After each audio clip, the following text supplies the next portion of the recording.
Nii, 1, 2, igaks juks. Töötab.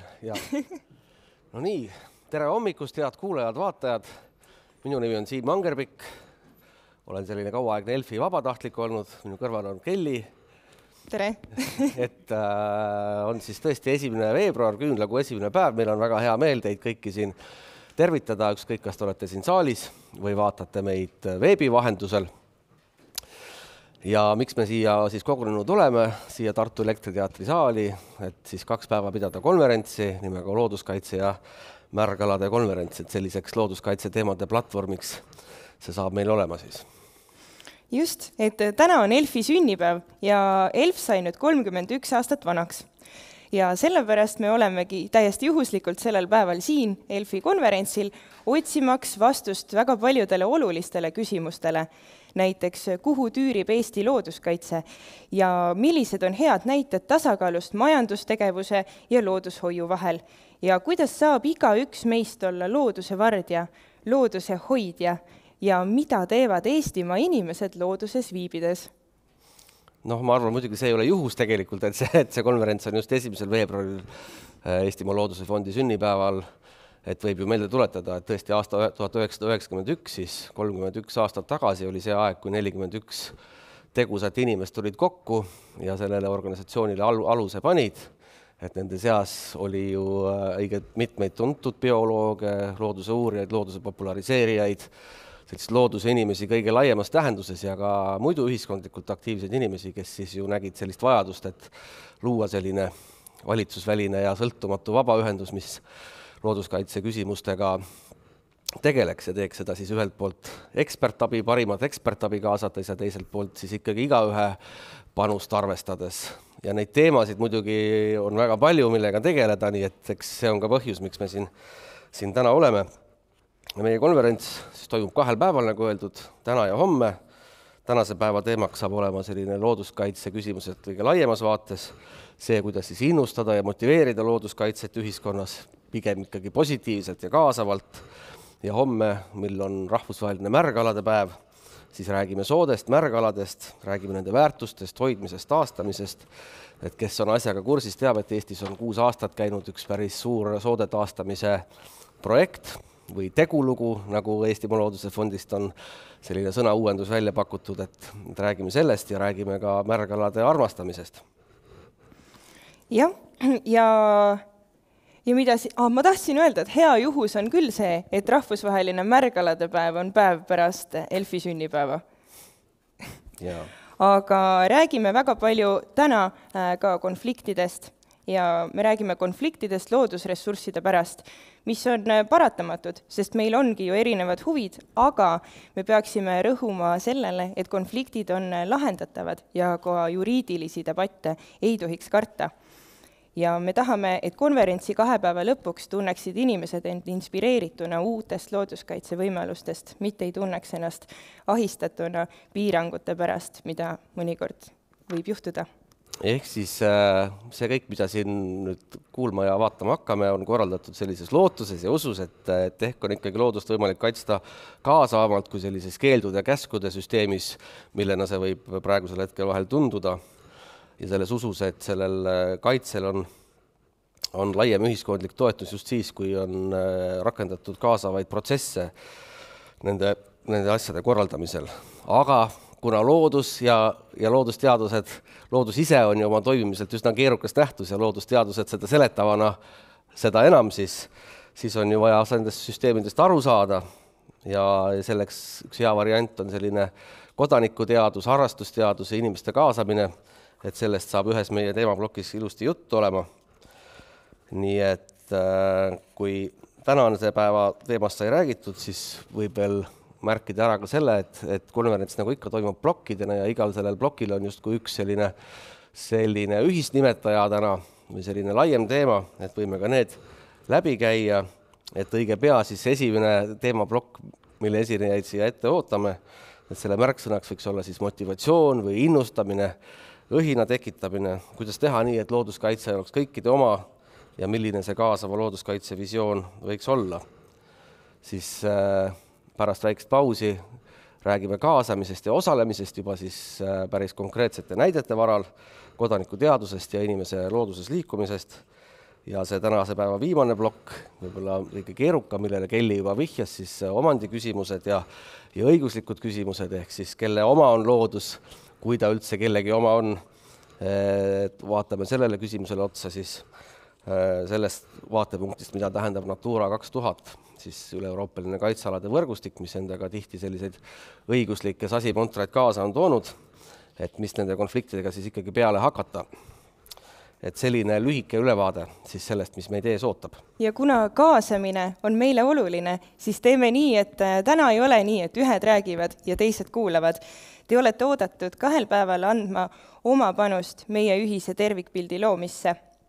Seal nurgas, siin ruumis, veebis osalejate jaoks on see natukene teistmoodi, seal on paberil pilt, kus on mõttemullide või raamidena toodud välja meie tänased ja homsed ettekandjad. Ja sinna on oodatud teie mõtted ja ideed.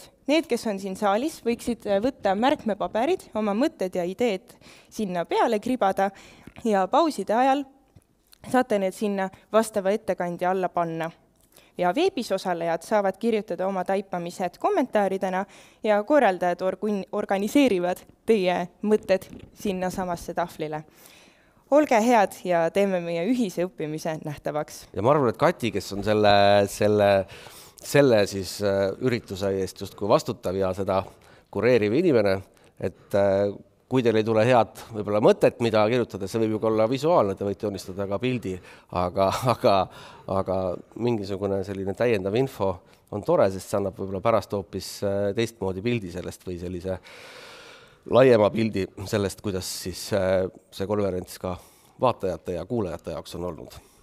Mõned praktilised küsimused ka veel, et siia saali vaadates ma saan aru, et tõesti suurem osa meie jälgijatest on võib-olla hoopis ilmselt läbi veebi seda tegemas, et siis võib meelde tuletada, et neid kanaleid, kus seda konverentsi jälgida saab, on päris mitu, et siis lisaks Vimeole ja YouTube'ile ka Facebooki leht, Eestimaa Looduse Fondi koduleht ja ka Postimees.ee veebileht.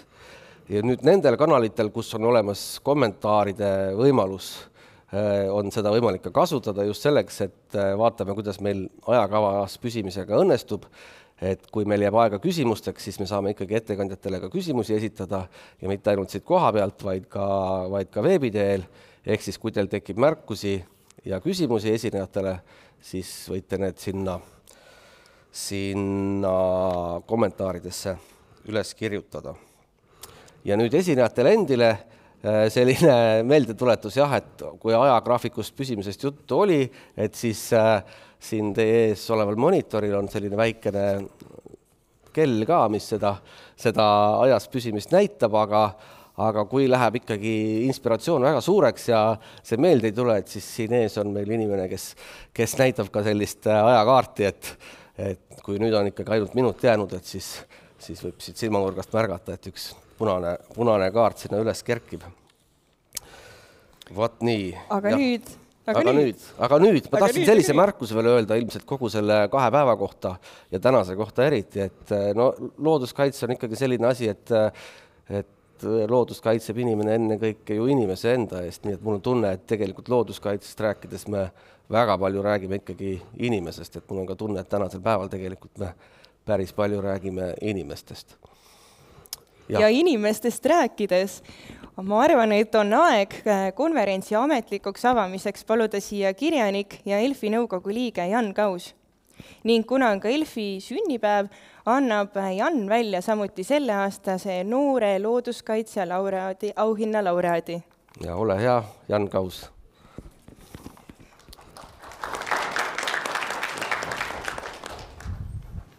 Suur tänu.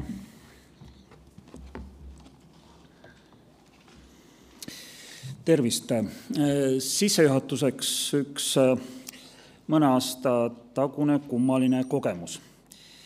Mul oli vahepeal kahetsusväärne komme kulutada liiga palju aega YouTube'i videote vaatamisele ja erinevad ühiskondlikud marginaalsed grupid kasutavad kõnealust kanalit üsna edukalt oma ideede süsteemseks levitamiseks. Ükskord jälgisin video sissekannet, milles väideti, et koroonaviirus on väljamõeldis, rahvusvaheline vandenõu, millega inimesi edukalt manipuleeritakse. Mäletan, et kuulasin seda juttu ja mu pähe kerkis mõte. Minusugused ja need vandenõulased polegi nagu ühest liigist. Et kui nad oma väljamõeldis usuvad, on asjalood päris hullud ning sama hullud on asjalood juhul, kui nad oma juttu ei usu. Tekkis tunne, et rebast metsal ja sambliku puuküljes mõistan ma palju paremini kui selliseid inimesi, et mul on rebase ja sambliku funktsioonidele kergem juurdepääs.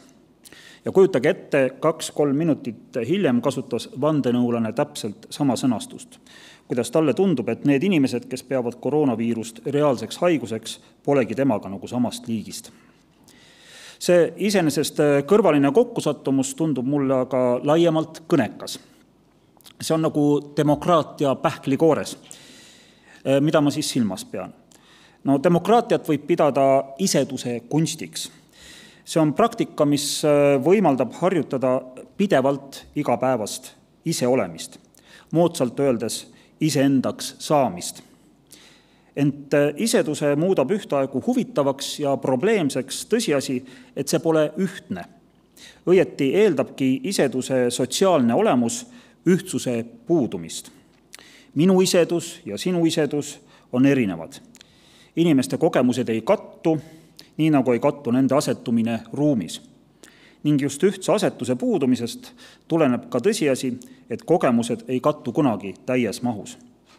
Mõnikord võivad kogemused ja nende põhjal kujunevad veendumused erineda üksteisest kardinaalselt, pöördvõrdeliselt. Nii et tundub peaaegu võimatu leida kahe vaateviisi vahelist ühisosa. Ent demokraatia põhineb just selliste iseduste respekteerimisel, ideel, et ühiskond on iga inimese vaba mõtlemise teenistuses. Muidugi nii kaua, kuni ühe inimese mõtteid ei muutu teise eksistentsile ohtlikuks. Kui nüüd nihkuda teemale lähemale, siis olen näiteks vahetanud mõtteid ettevõtjaga, kes leiab, et kõiki Eesti metsi tuleks raiuda, sest ainult nii saaksime säilitada nende jätkusuutlikkuse. See tähendab, vana mets on elujõuetu mets.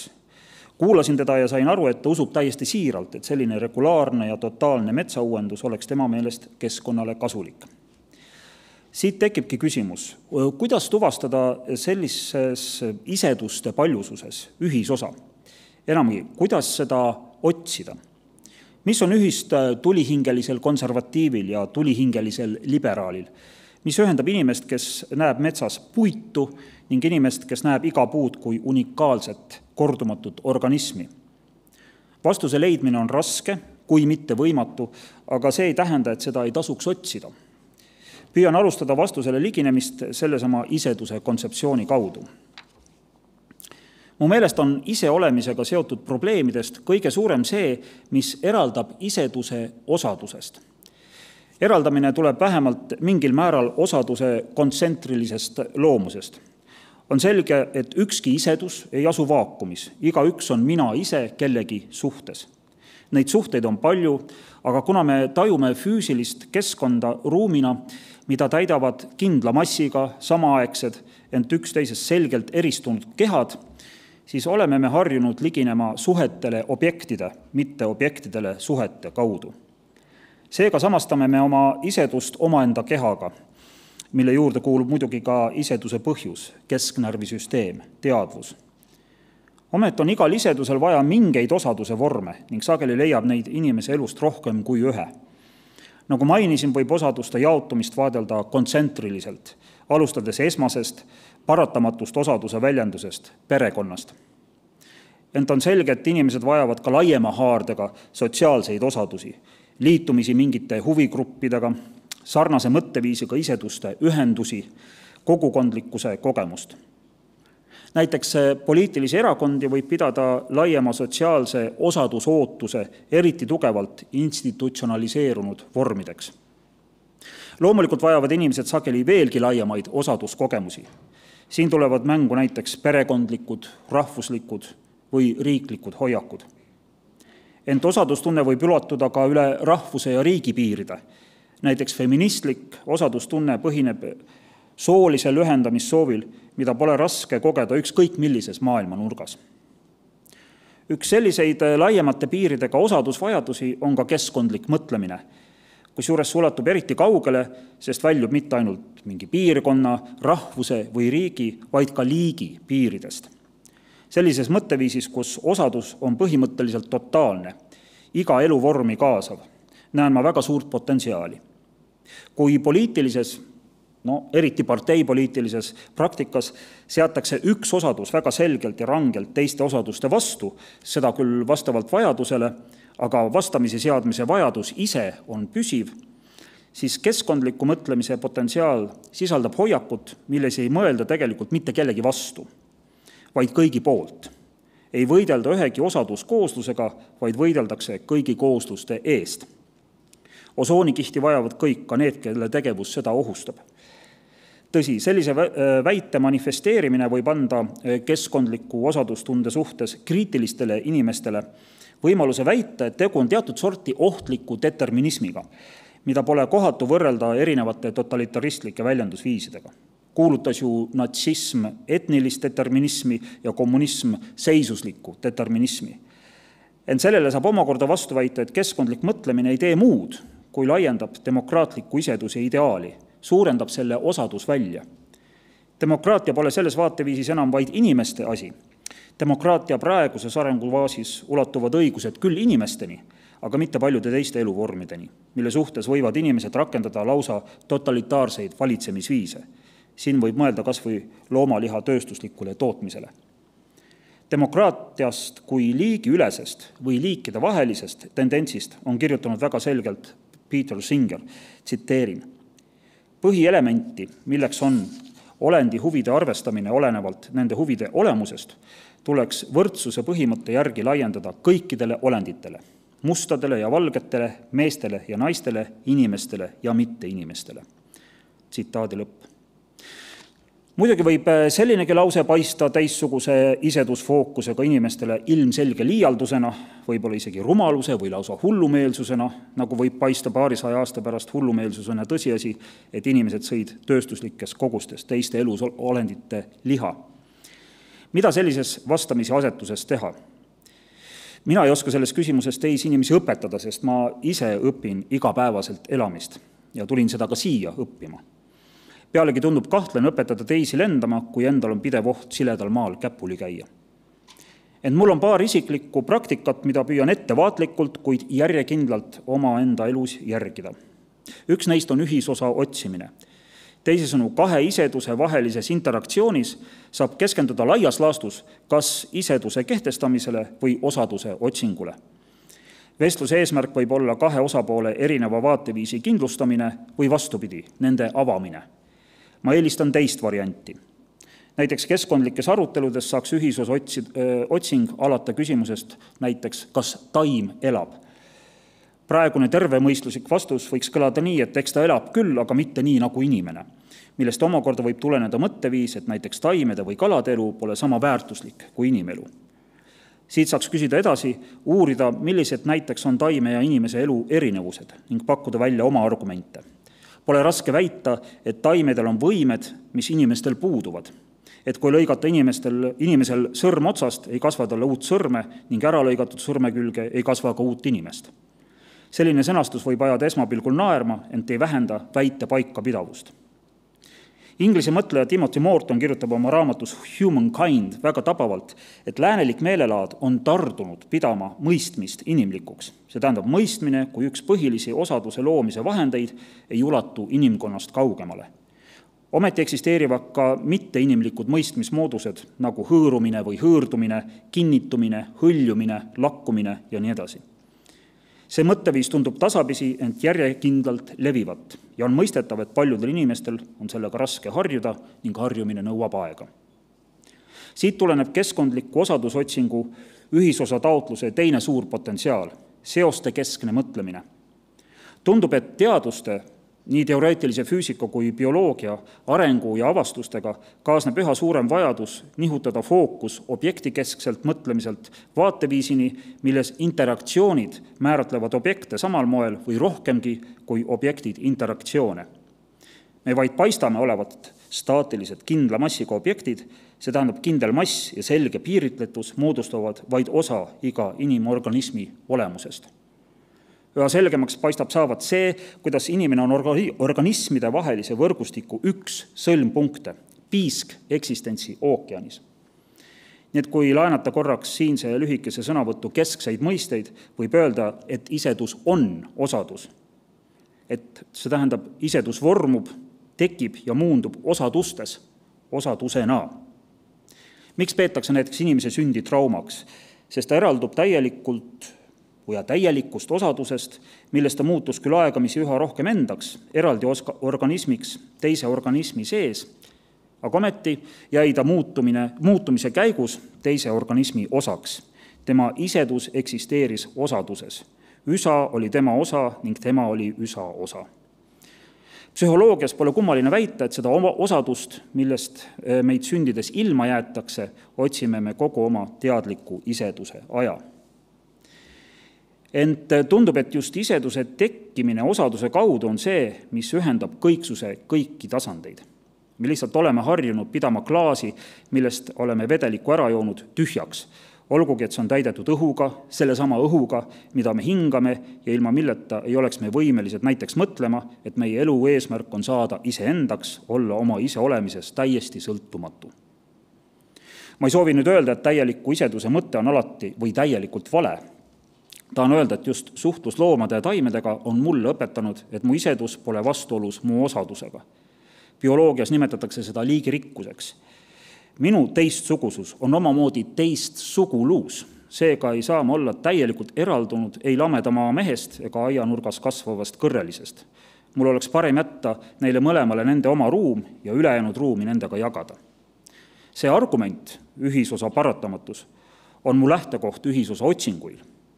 Teisisõnu, kui rääkida maailma mõtestamisest, siis ma otsin vaateviisi, mis välistaks ainult ühe asja, välistamise.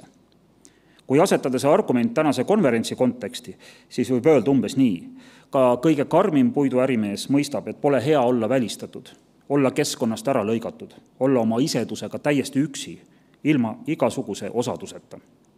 Kui lubate lõpetuseks kirjanduslikku paralleeli, siis ütleksin, osadus on nii tõde kui ka õigus. Suur tänu!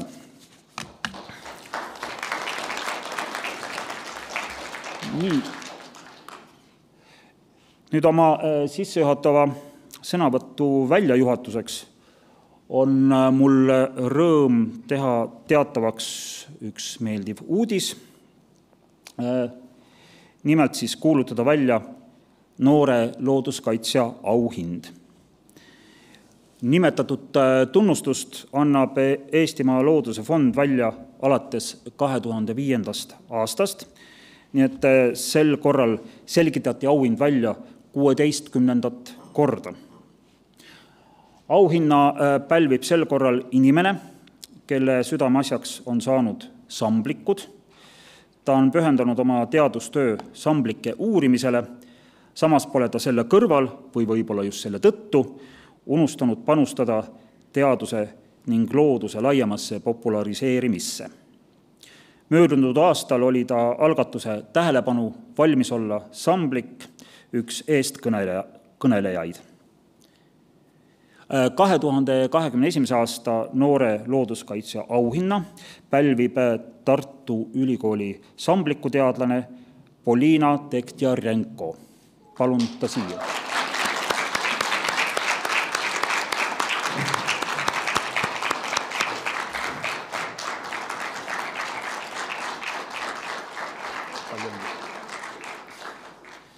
Ütlen selgituseks, et see väike karbike, mille ma Polinale ulatasin, sisaldab siis kunstnik Kertu Tuubergi loodud rinnamärki ja samuti kaasneb auhinnaga stipendium. Palun, Polina, äkki paar sõna? Aitäh. Ma tänan konkursi korraldajad ja kindlasti tänan Tiina Ranlast, kes esitas minu kandidatuuri. Ma tänan oma lähedasi ja sõpru. Ja aitäh, et usute minusse ja ma püüan jätkata samas vaimus. Aitäh!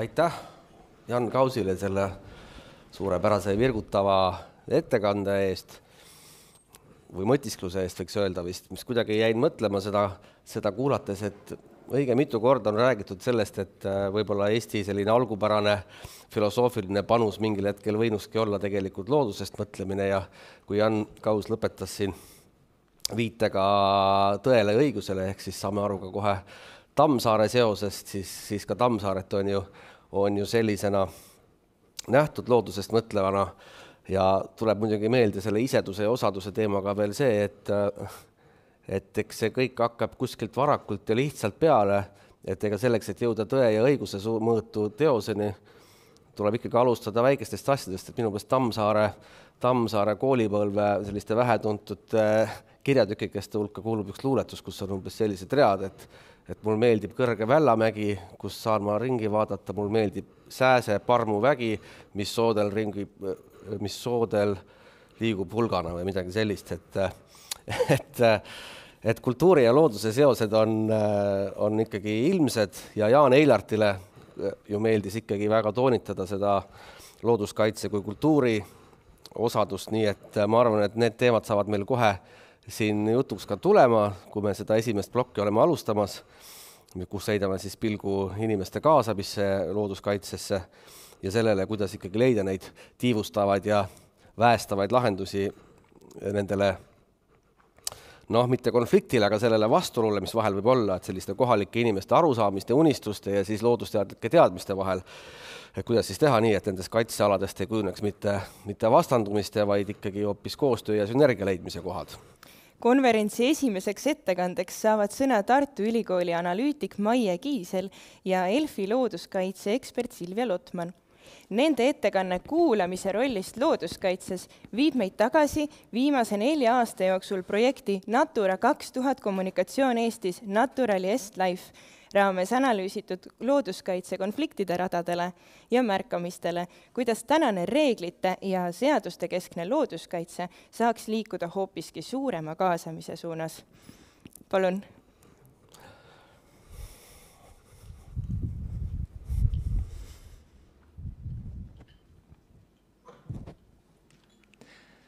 Tere hommikust!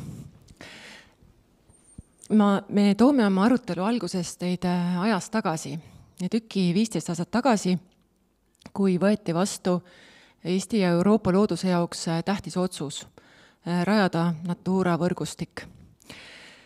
Ja ilmselt ei ole paljude teie jaoks ka üllatus, või ma eeldan, et te nõustute sellega, et sellel ajal ei olnud meil väga palju aega ja ehk oskusi selleks, et selgitada toonastele siis Eesti inimestele, eriti kohalikele inimestele ja maaomanikele seda, miks see otsus on tähtis.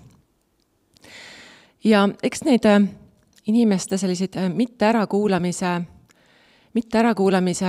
vigu tehti ka teistes eluvaldkondades, mis tasapisi ehk aitas kaasa ka nendele vastasseisudele, kus me ennast täna leiame. Igatahes sellel ajal sai mulda ka seeme, kus hakkas kerima vaikselt vastasseis looduskaitsele. Ja need häirekellad olid õhus ja rohkem kui 5 aastat tagasi, kui omavaheliselt kokku Esimeses Looduse fondi ja Keskkonnainvesteeringute Keskuse inimesed. Nad arutasid selle üle ja leidsid, et on viimane aeg hakata pihta teadliku looduskaitse kommunikatsiooniga. Õppida seda looduse väärtustamise vajadust inimestele selgitama ja ka neid teadlikult looduskaitsesse kaasama niimoodi, et nad saavad aru, et see on ka neile endale vajalik. Ja nad otsustasid ette võtta sellise eksperimenteeriva teekonna, kuhu nad kutsusid kaasa ka mind sotsioloogina, et ma näitaksin neile, kus nad saaksid oma tegevust parandada ja mida üldse on siis kommunikatsiooni erinevate võtetega võimalik saavutada. Looduskaitse tundus mulle sellel ajal väga-väga keeruline, umbes nagu lennuki must kast, mida suudavad dešifreerida ainult näputäis, käputäis spetsialiste. Aga siis ma mõtlesin, et ilmselt samal stardijoonel on minuga paljud Eesti inimesed, kellega looduskaitsetel on vaja suhelda. Ehk siis selles mõttes ma mõtlesin, et võib-olla on värskendav, kui sellel Eestimaa Looduse fondi ja Keskkonnainvesteeringute Keskuse teekonnal lööb kaasa üks inimene, kes looduskaitsest midagi ei tea. Just sellepärast me sind Maie appi kutsusimegi. Et et 5 aastat tagasi, kui me oma projektiga alustasime, et katsetada erinevaid kaasamise viise ja kommunikatsiooni asju, siis mulle tundus, et looduskaitsest räägitakse 2 suure, väga keerulise teema kaudu. Üks asi on loodus. Loodus lihtsalt on keeruline, loodusteadus on keeruline ja seda ei saagi ja ei pea üle lihtsustama. Ja teine keeruline asi looduskaitses on see, et looduskaitse on bürokraatlik süsteem, see on paratamatult reeglite süsteem. Ja 2 selle suure keerulise teema vahel mulle tundus, et inimene on kaduma läinud, et see, kelle jaoks ja kuidas me seda looduskaitset korraldame, loodust hoiame, et meil ongi vaja sotsioloogi appi, sellepärast sind siia appi kutsusimegi. Ja kui alguses tundus meile, et eelkõige on vaja tegeleda sellega, et kui me midagi ütleme, siis inimesed saaksid nii-öelda õigesti aru. Ja selle protsessi käigus me jõudsime rohkem selle mõtteni, et me peame tagama need võimalused, et kui inimesel tekib küsimus, siis tal on võimalus pöörduda kuhugi ja saada sellele selline vastus, nagu temal on vaja. Ehk siis mitte meie ei pea rääkima, vaid meie peame hakkama kuulama. Ja ma tooksin teile selle kohta ühe näite oma enda elust. Ma ostsin kuskil 10 aastat tagasi ühe Tartu Kõdurajooni omale korteri vanasse puumajja. Ja kui ma olin notaris, kuhu enamik koduotsijaid satub, siis mind teavitati sellest, et selle majaga käib kaasas üks suur ja müstiline saladus. Nimelt on selle maja ees olevad elupuud looduskaitse all. Et meil oli oma elupaiga sisseseadmisega nii palju tegemist, siis ausalt öeldes ma neid puid ei märganudki. Aga tasapisi tuli meie Maie uusi elanikke, kes kõik kohtusid selle sama notariga, kes luges neile jälle need samad sõnad peale. Ja me hakkasime natuke nende puude üle arutama. Mis me nendest puudest siis arvame? Oli inimesi, kes leidsid, et need puud on väga toredad, sest nad kaitsevad neid kurja päikese ja tänavalt mööda käia kurja silma eest. Oli inimene, kes pani siis puu külge linnu pesakasti, et kui väljas suitsu teha, siis on hea vaadata, mis seal sees on. Oli inimesi, kes leidsid, et väga tore, et need elupuud meil on, et need on surnuaia puud ja teevad reklaami meie majas olevale matusebüroole. Looduskaitsest seni mitte sõnagi. Ja siis olid 4. inimesed, kellele ei meeldinud elupuud ega üldse mitte mingid puud ja 5. inimesed, kes ei seedinud silma otsaski Keskkonnaametit. Sest kui juba Keskkonnaamet hakkab aknast sisse piiluma, siis kaugel see muinsuskaitsegi on. Ja nemad siis tegid sellise vandenõu, et nad tahavad selle puu vaikselt ära suretada. Iga kord, kui nad läksid välja suitsu tegema, siis nad tõmbasid ühe riba selle puutüve pealt ära. Ja me hakkasime vaikselt järjepidevalt saama Keskkonnaametilt kirju selle kohta, kuidas osaleda Tartu ja Pärnumaa looduse üksikobjektide kaitse alla arvamise otsuse ülevaatamisel. Selline kiri. Me ütleme, me olime väga ametis oma elupaikade sisseseadmisega, mis tõttu dešifreerimiseks väga mahti ei olnud. Aga ühel hetkel tuli kiri, millest me aru saime, mis ütles, et need puud ei ole enam kaitse all. Selleks ajaks oli meie majja kolinud sisse hulgaliselt hipstereid, kes tahtsid võtta kaitse alla need elupuud, kogu Krundi, Tartu ja Eesti takka pihta. Et ühtäkki ei olnud see looduse kaitse enam kellegi arusaamatu Keskkonnaameti asi, vaid see oli meie enda tärkava kogukonna küsimus. Aga mis meil jäi selle keerulise teksti dešifreerimisel selgeks endale tegemata või kätte saamata 3 õppetundi, need olid järgmised. Et esiteks me ei saanud aru, miks me midagi kaitseme. Et kas kaitsele võtame asjad siis, kui nad saavad vanaks ja lähevad katki, kas me võtame asjad kaitsele siis, kui mõni tähtis kirjanik on nad istutanud ja edasi. Või kuidas me saame neid kaitsta? Kas me peame vältima seda, et koerad jalga tõstavad või et soolane lumi on puude juurte peal? Ja 3. me ei õppinud tegelikult kuulama neid inimesi, kes meie eest ära kolisid teadmisega, et elus looduse lõhkumine on okei. Ehk selline kuulamise õppetund, jah. Ja see jutt, mis sa, Maie, räägid, et see on üsna ütleme, tüüpiline selline bürokraatiakeelse looduskaitse lugu, mida me ikka ja uuesti kuuleme, et kui inimene saab kirja, et on looduskaitsealune üksikobjekt või kusagil on mingi majandatav sihtkaitsevöönd, siis mingile osale inimestest need on, kes töötavad nende mõistetega igapäevaselt täiesti tavalised sõnad, aga sellele, kellele see kiri saadetakse, enamasti ei ütle need midagi. Ja mulle tundub, et mis selle tulemus on, selle bürokraatiakeelse looduskaitse tulemus on see, et kaobki see suhe ära selle päris väärtusega, miks me seda kaitseme. Mul on tohutult hea meel, et eelmisel nädalal Riigikogu ranna- ja kaldakaitse tühistamist heaks ei kiitnud. Aga kui mõelda selle peale, et miks üldse selline eelnõu tekib, et keegi leiab, et meil ei olegi seda väärtust vaja enam ja kust need põhjused tulevad, siis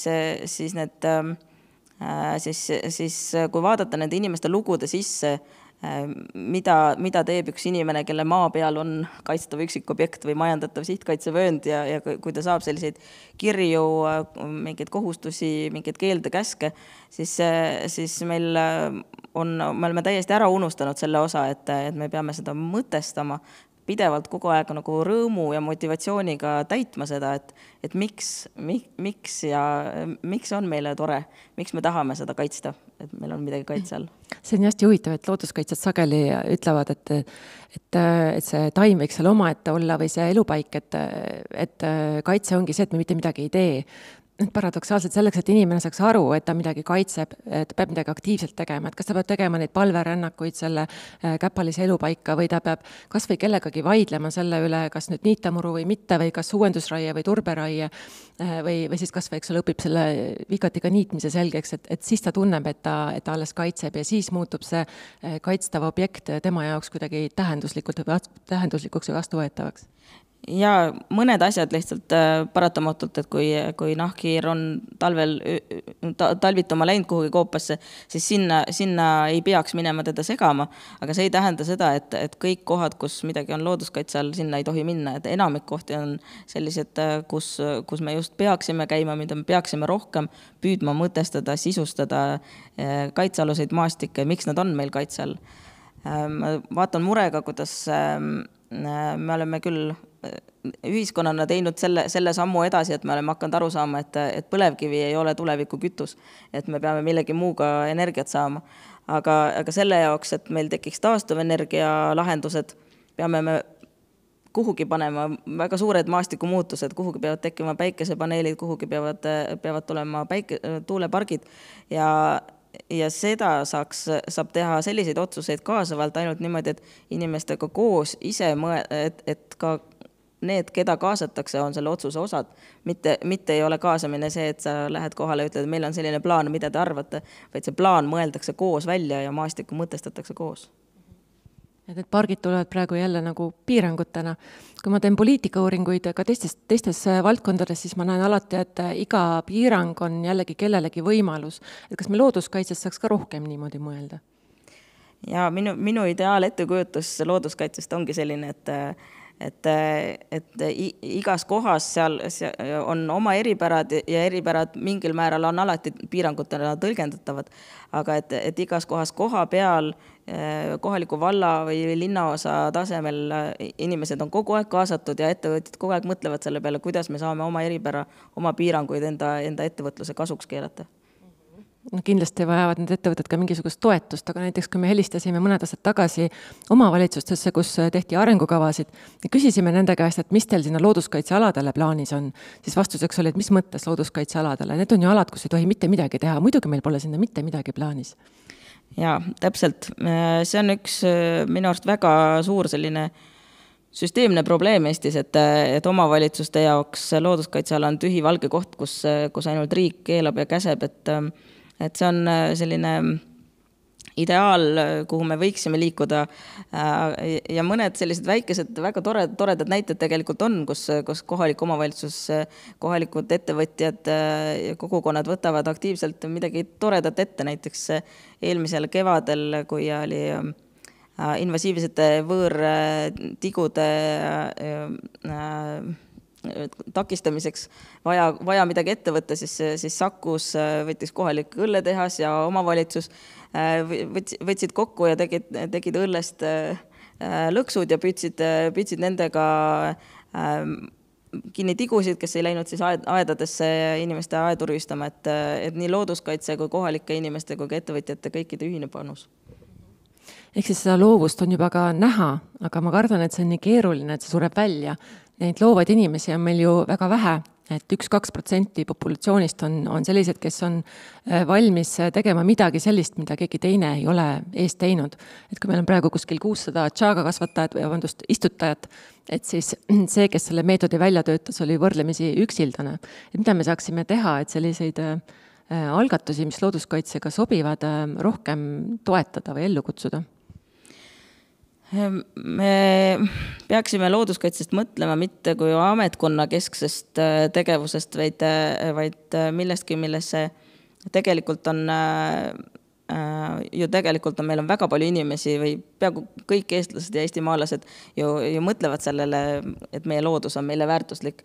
Me lihtsalt peame tunnetama neid huvirühmi, aktiviste, loodusmatkade korraldajaid või Facebooki gruppe, kus õpetatakse, kuidas röövikust liblikat üles kasvatada. Nendest kõikidest me saame mõelda kui liitlastest, et kuidas nendega koos teha, et selleks ma arvan, ongi vaja natuke teistsugust mõtlema hakkamist, et kuidas me teeme asju koos, mitte ei kaasa mingisse juba välja mõeldud asja inimesi.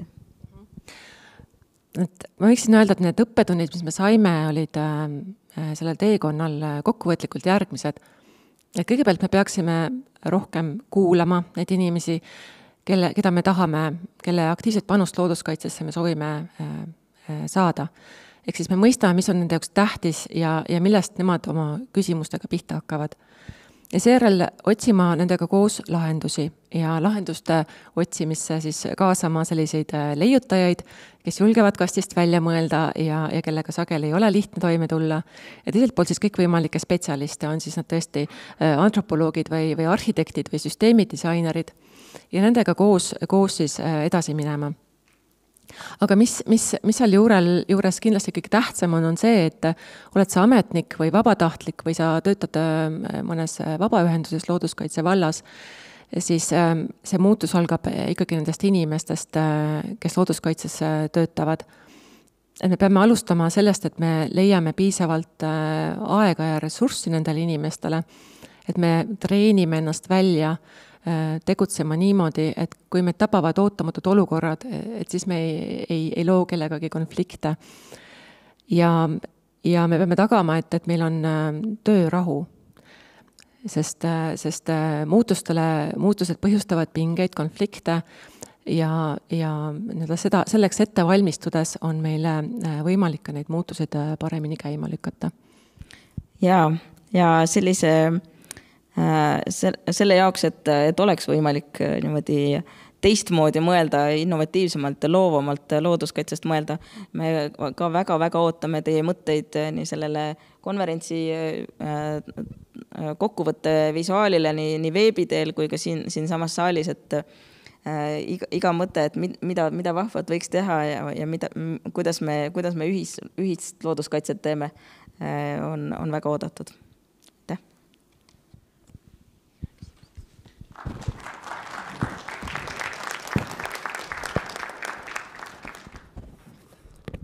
Aitäh, Maie ja Silvia. Ma ei tea, kas on teil saalist mingeid kommentaare või küsimusi?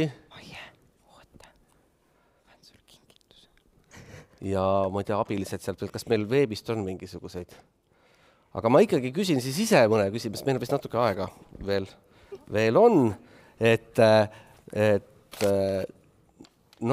selle ettekande või teie vestluse teema oli, eks, et kuulamise rollist sellest looduse kommunikatsioonis. Kuulamine on minu meelest igasuguse vestluse nagu põhielement, et üldse, et see midagi toimida saaks, on ju kuulamine üks osa sellest, et mingisugune mõistlik vastus kellelegi anda. Aga kas te olete tajunud sellest dialoogis ka nagu sellist ebavõrdsust, et seda olukorda kirjeldades siin ühelt poolt selline bürokraatlik siis keskkonnakaitse teema, aga teiselt poolt siis inimesed oma vajadustega ja oma arusaamistega, et see võib nagu tekitada sellise teatud kommunikatsioonihäire juba esiteks selle keele erinevuse suhtes, aga ka nagu positsioonide mõttes, et kuidas sellisel puhkudel nagu toimetada? Üks asi, mis tekitab seda ebavõrdsust, on see, et selles juriidilises looduskaitsesüsteemis inimene, kes ei ole muidu sellega igapäevaselt ei tegele, ta ei orienteeru selles üldse. Ja selles mõttes me näeme küll, et on väga vaja sellist nõuandlat või abi inimese, et kui sul on mõni loov väga äge mõte, mida ma tahaksin siin maastikus teha, me ei saa eeldada, et kohalik sädeinimene on samal ajal nii looduskaitseekspert kui ka keskkonnajurist, et need mõtted tuleb aidata siis sellesse konteksti viia ja kindlasti oleks sellist, me oleme siin mõne aasta jooksul katsetanud sellist looduskaitse nõuandlat, et inimesed saavad tulla oma mõtetega ja me püüame mõelda siis loovalt välja, et ja neile tõlkida neid ametlikke kirju ja vastupidi nende mõtteid siis konteksti viia, et sellisest looduskaitse nõuandlast, kus inimeste mõtteid konteksti aidatakse viia sellesse süsteemi sobitada, on kindlasti vaja. Ma ei tea, kas Maie täiendada, aga selles kontekstis, et inimesed annaksid nõu ja sa tõid välja, et see võiks olla mingisugune, kui me räägime mingist maastiku muutmisest, millest iganes. Mul tuleb meelde, et kui ma õppisin ülikoolis ajalugu, et siis oli üks tuttav arheoloogia tudeng mul, kes ütles, et alati kui mingi jama oli, ta ütles, et inimesed võiks metsa viia, et seal kõik muutuvad normaalseks, et nad hakkavad nagu normaalset juttu ajama. Ja et kas te olete nagu tajunud seda vahet ka, et kus neid diskussioone peetakse, et see nagu mõjutab või määratleb selle diskussiooni või kommunikatsiooni sisu. Et ma tean, et neid tänapäeval, kui meil on metsateema üleval ja kõiksuguste muude paikade arendused, et neid koosolekuid peetakse küll ühest küljest mingites rahvamajades ja saalides ja vahel neid peetakse ka nendes paikades endis. Aga et kas selle tulemusel on nagu mingit vahet olnud näha? Või kas sa oskad selle koha pealt kommenteerida kuidagi? Väga suur vahe on, eriti kui me oleme näiteks, kui teha metsaraie teemalisi arutelusid, et kui see toimub ümber laua, siis see on kõik selline teoreetiline kaevikutesse kaevumine, kui minna selle sama seltskonnaga, käia erinevatel raielankidel ja arutada, et millised väärtused, millised säilikpuud, millised asjad, millised raieviisid, siis see on samad inimesed, aga täiesti teine jutt, et seal on väga suur vahe, et see, mida Maie ka ütles, et me peame õppima uusi meetodeid ja kogu aeg koolitama ja kogu aeg nagu mõtlema selle peale, et mida ma nende inimeste käest tahan saada, et see ei ole, et ma tahan nendega koosolekul istuda, ma tahan nendega koos midagi uut välja mõelda ja mis on see kõige parem viis just täna seda teha, et igatähes julgustan metsas koosolekuid pidama. Aga Maie, kas oskad sa ka kuidagi kommenteerida selle peale, et kuidas nagu sõnumi sisu võib mõjutada nagu paik ise? Täpselt sama kogemus, me olime selles olukorras koos ja nägime, et see tõesti nii toimib. Aga ometigi võib olla ju olukord, kus inimene ikkagi tahab kuulda seda, mida ta kuuleb seda, mida ta kuulda tahab, et see ilus näide nendest kaitsealustest elupuudest seal kodu juures ju on nagu sellest, et need inimesed, kes alguses seal elusid, olid seal samas paigas ja nad ei tahtnud neid puid ja siis tulid sinna inimesed, kes tahtsid, jah? No, aga inimeste vahetumisele me ei saa loota, et me ei saa niimoodi looduskaitset ümber ehitada, aga see on paratamatu, et me ehitame uusi teadmisi olemasolevat otsa. Sellepärast me peame kõik kuulama, sest me peame pakkuma selle järgmise teadmise sellele lähtepunktile, mis inimesel juba olemas on. Et siis ta nagu arhitekt paneb neid klotse üksteise otsa ja niimoodi me saame oma neid maju või arusaamisi üksteise lähemale ehitada. Aga Maie, kas need puud jäid? Need puud on alles ja me otsime nüüd viise, kuidas neid paremini kaitsta ja me saame aru, mille jaoks me neid kaitseme iseenda jaoks, sest me leidsime lõpuks üles väga palju erinevaid neid põhjuseid, miks nad meile tähtsad on. Aga kas koostöö ELFiga on kuidagi muutnud või arendanud sinu enda tajumaailma? Jah. Kindlasti ma püüan ikka jääda selleks rumalaks inimeseks, kes looduskaitsest aru ei saa, sest muidu ma ei saa ELFi aidata. Aga ma arvan, et minu uurimissuunad on tulnud rohkem looduse valdkonda, kui nad olid varem. Suur aitäh! Ja meil on sulle ka väikene meene ja ma võin võtta selle mikrofoni sinu käest, siis sul on vähe mugavam. Ja aitäh, Maie ja Silvia, siis Siis paremale kommunikatsioonile lootes jätkame meie siit tänast konverentsi. Ja kohe saame siis kuulda meie konverentsi esimest välisesinejat Ignace Schopsi, tuntud Belgia keskkonnakaitset, endist Euroopa Kaitsealade Liidu Europargi presidenti, kellest tänaseks on saanud Kempeni ja Maaslandi maastikukaitseala direktor, et tema ettekande nimi on Taste of Nature ehk siis justkui looduse maitse, aga enne, ja see jõuab meieni veebi vahendusel ehk siis salvestatud sellise ettekandena ja on inglise keeles, aga paar sõna veel võib-olla Ignace'i kohta enne, kui seda ettekannet kuulama hakkame. Jah, et kes ei tea ja ilmselt enamus ei tea, et tegu on tegelikult algselt arvutiteadlasega, kuid ta asus keskkonnakaitse juurde juba päris oma karjääri alguses, kui temast sai üks kaasaaitaja Hooge Kempeni rahvuspargi asutamisel. Ja tänaseks päevaks on temast saanud innovaator, kelle eesmärgiks on ühendada inimesed ja loodus 4 tasandil. Ehk siis loodusalad loodusaladega, inimesed loodusaladega, majandus loodusega ja poliitika praktikaga.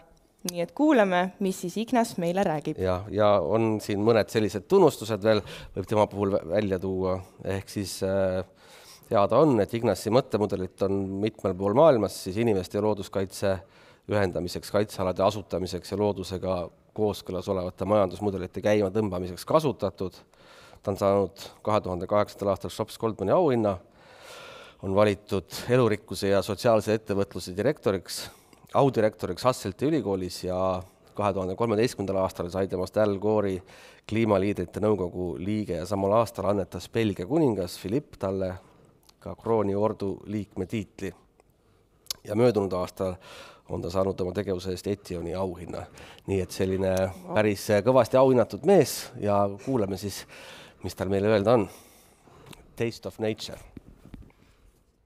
Hello everyone. Thank you for inviting me for this conference.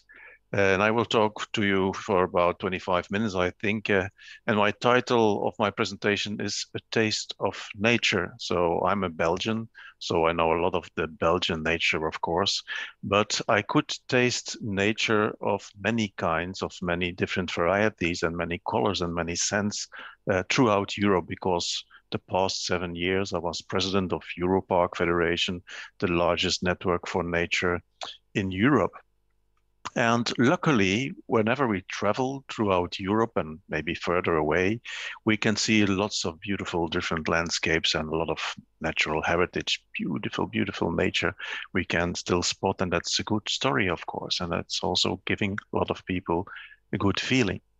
And we see some really beautiful animals like lynx or wolverines or cranes, whatever you like, you can spot in the most beauteous variety of nature.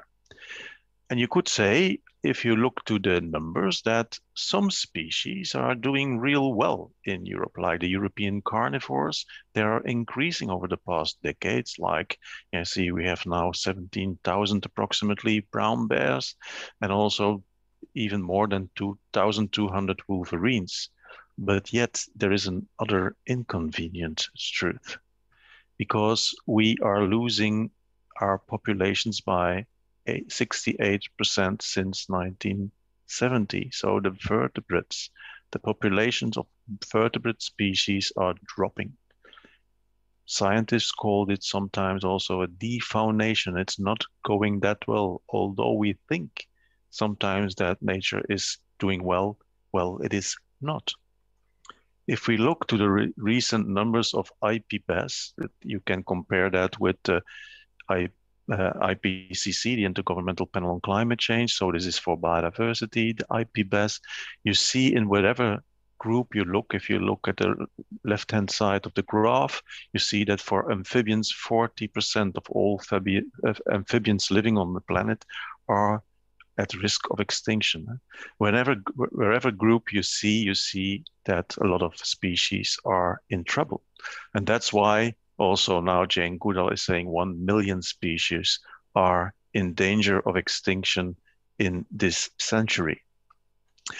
Another interesting view can be given by calculating the biomass on planet. And if you look to that, is a study that the report that is published by the scientists in the United States. You see that if we count all the biomass on the planet, you see that 82% of all the biomass consists out of plants. 13% is bacteria, and 5% are other things.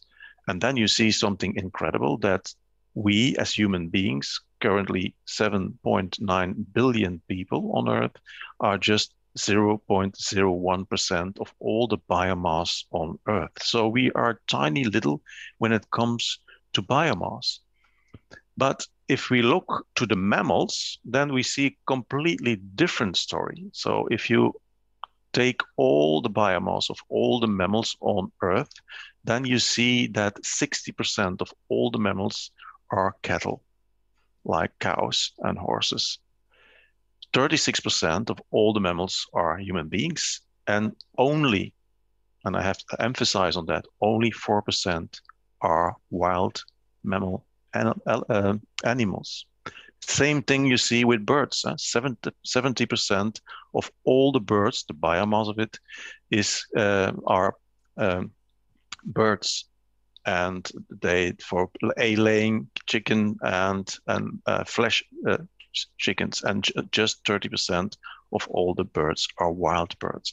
So there's a completely different view, so that you can see that also on the biomass, we are just losing a lot of wilderness on Earth. This is a picture of an albatross trying to seek food on the sea, on the oceans. And of course, this albatross thought he had food, but it was plastics. And at the end, his stomach explodes, and the bird dies. And so many of them, thousands and thousands of birds, are dying due to pollution, due to plastic soup that we created as human beings. And not only birds, also fishes, they accumulate plastic, microplastics in their bodies. And so also for those who eat fish, also will eat these plastics, and it comes in the end in the human body ourselves. So we are poisoning ourselves, sometimes without really knowing. Other thing, we are logging trees, forests. We are cutting the lungs out of our planet. And the question is then, can we survive in the future? Because we are not aware always that if we cut the trees, that we not only are cutting trees, but also all the species that living in these forests. And when it comes to biodiversity strategies, to do something to reverse the negative story of biodiversity, a lot of strategies are developed, like the EU Biodiversity Strategy 2020. And that was, I think, designed 5 or 6 years before 2020. And you see that when we evaluate it, and it's not we, but the European Environment Agency, you see that the EU is missing the biodiversity targets with a long shot. So even though we are trying to put in forward strategies, we are not achieving our goals. If you look to the conservation status of species at member state level in Europe, then you see on average that we are not doing well. Estonia is one of the best in class, you see on the 3rd place, but there are so many countries who are not in a good conservation status when it comes to nature protection. And then, of course, I haven't told you about climate change, because there is another big elephant in the room, climate change. And there was also an agreement in Paris in 2015, where we really asked the world to stay below the 1.5 degrees Celsius. But if we calculate what all the member states have put forward, we see that we're more on the track to 4 degrees and even more than that. So we are not on track as well. And if you look to this graph, you see something different, of course. It makes it more close to us. So for instance, if you are born in 1960s and then you look to my grandchildren, then you see how quick the global warming is changing, and your grandchildren can be hugely affected by climate change. And yeah, I don't have to say it maybe to this audience, but a lot of species cannot follow global warming because they are not that speedy enough that they cannot follow the heat. Of course, if you can run or fly like a butterfly or an elk or a deer, you can run. But if you are a tree or an orchid, it's very difficult to do so. So then mostly these species will have troubles. Another big conclusion is that the amount of wilderness on Earth is vanishing. I could say in 1937, we still had 66% of wilderness on Earth. But then you see the graph here, but in 2020, it was just 35%, and we are just losing wilderness still, and we are still losing wilderness. So the question will be, can we do something about that? Because what we now hit us very hard the past 2 years was COVID. This tiny small virus that makes a huge difference. And if we think that COVID is a virus that makes a lot of troubles, you see what global warming is doing with a lot of viruses as well. And you can look to several kinds of viruses. You can look at the West Nile virus or the Chagas virus of chikungunya, Zika virus. You see that due to global warming, all these viruses have now the opportunity to spread the planet, which is not a good thing. And you see in this graph that since the 1960s of the past century, that more and more viruses that spill over to humans are found. So the deeper we go into the wilderness, the deeper we go into nature, the more problems we have with all these viruses as well.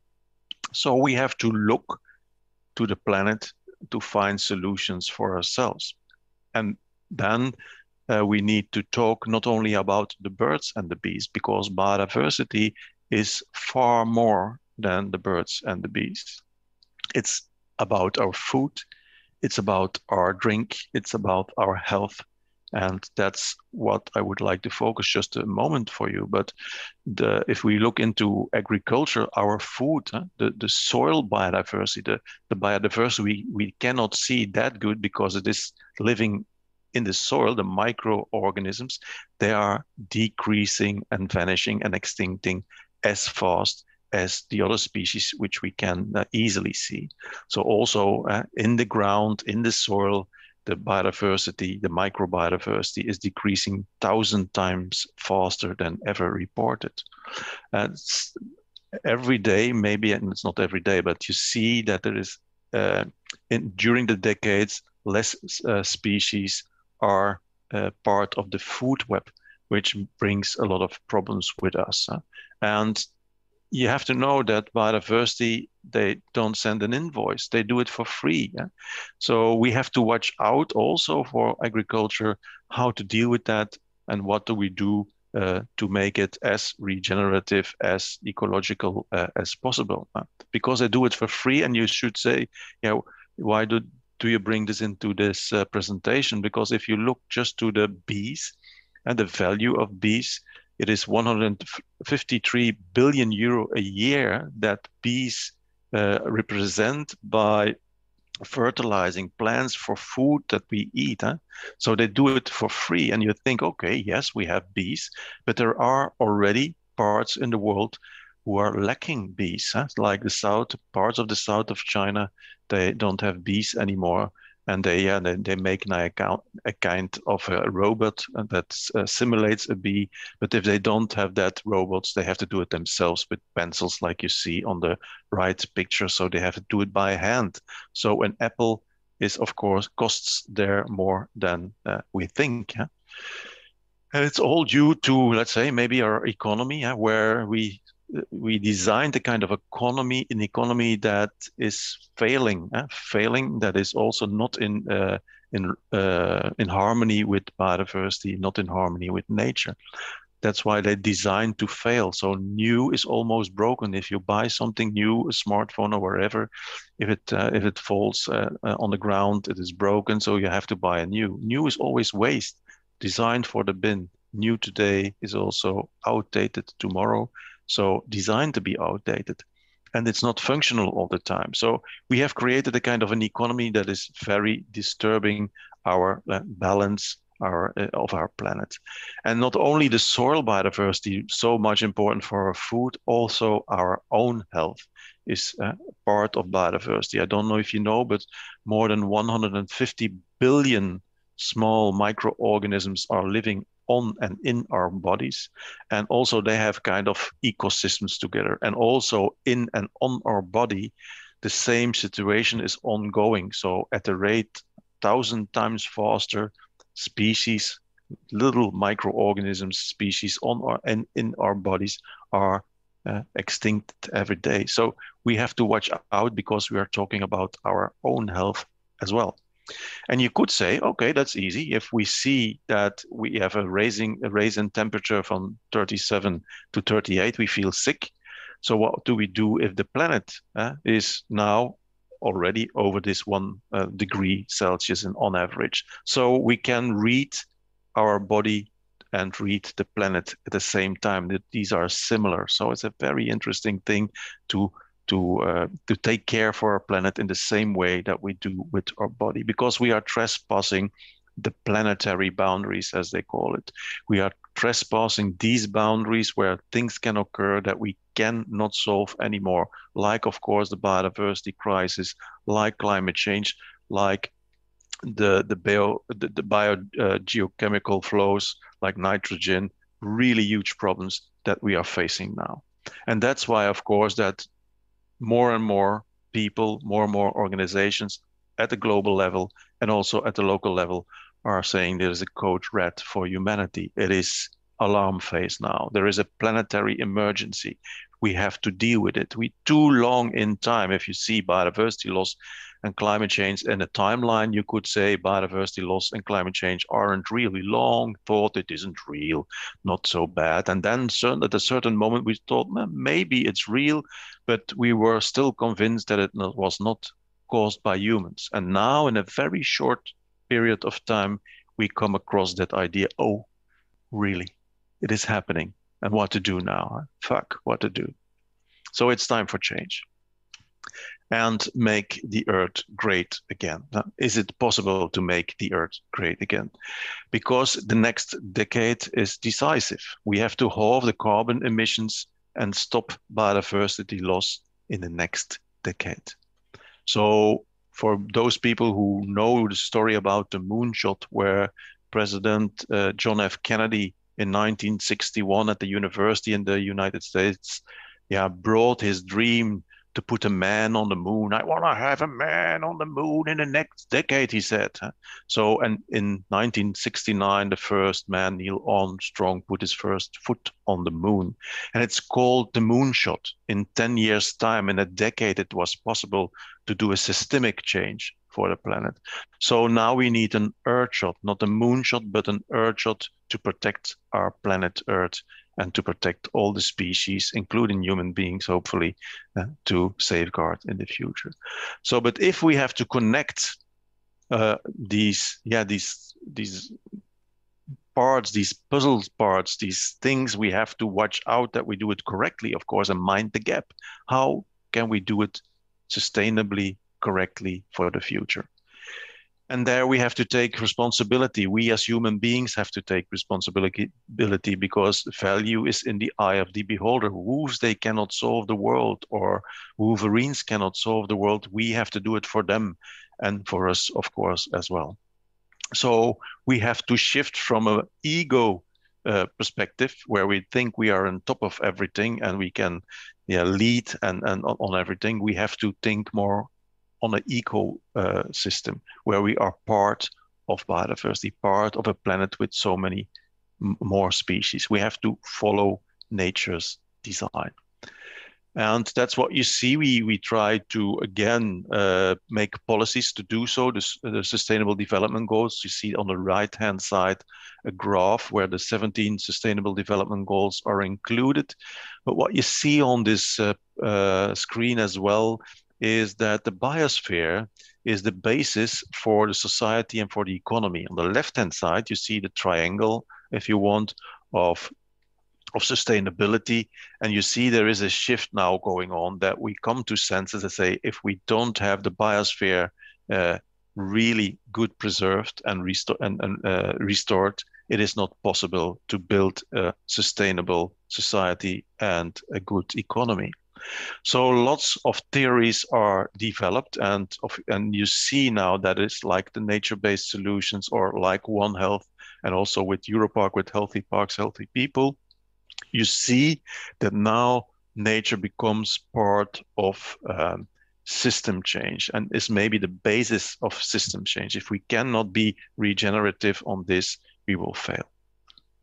So we need to have all our brains and bring them together to make a huge shift, like I said before, not only for wildlife, but also for ourselves, for our health, for our food, and for our drinks.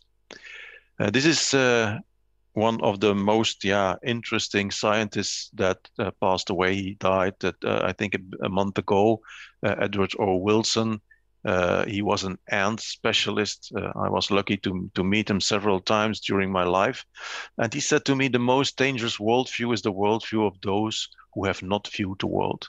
And that's something I think is so important, that we have to view the world to see what is going on and then find solutions for global problems. And luckily, I was also able to travel a lot during my life and do some research on Earth to know what is going on, and hopefully to give you some food for thought, and also some interesting cases to make a shift to the right direction. So we have to know that biodiversity and climate change are two sides of the same coin. They are interconnected.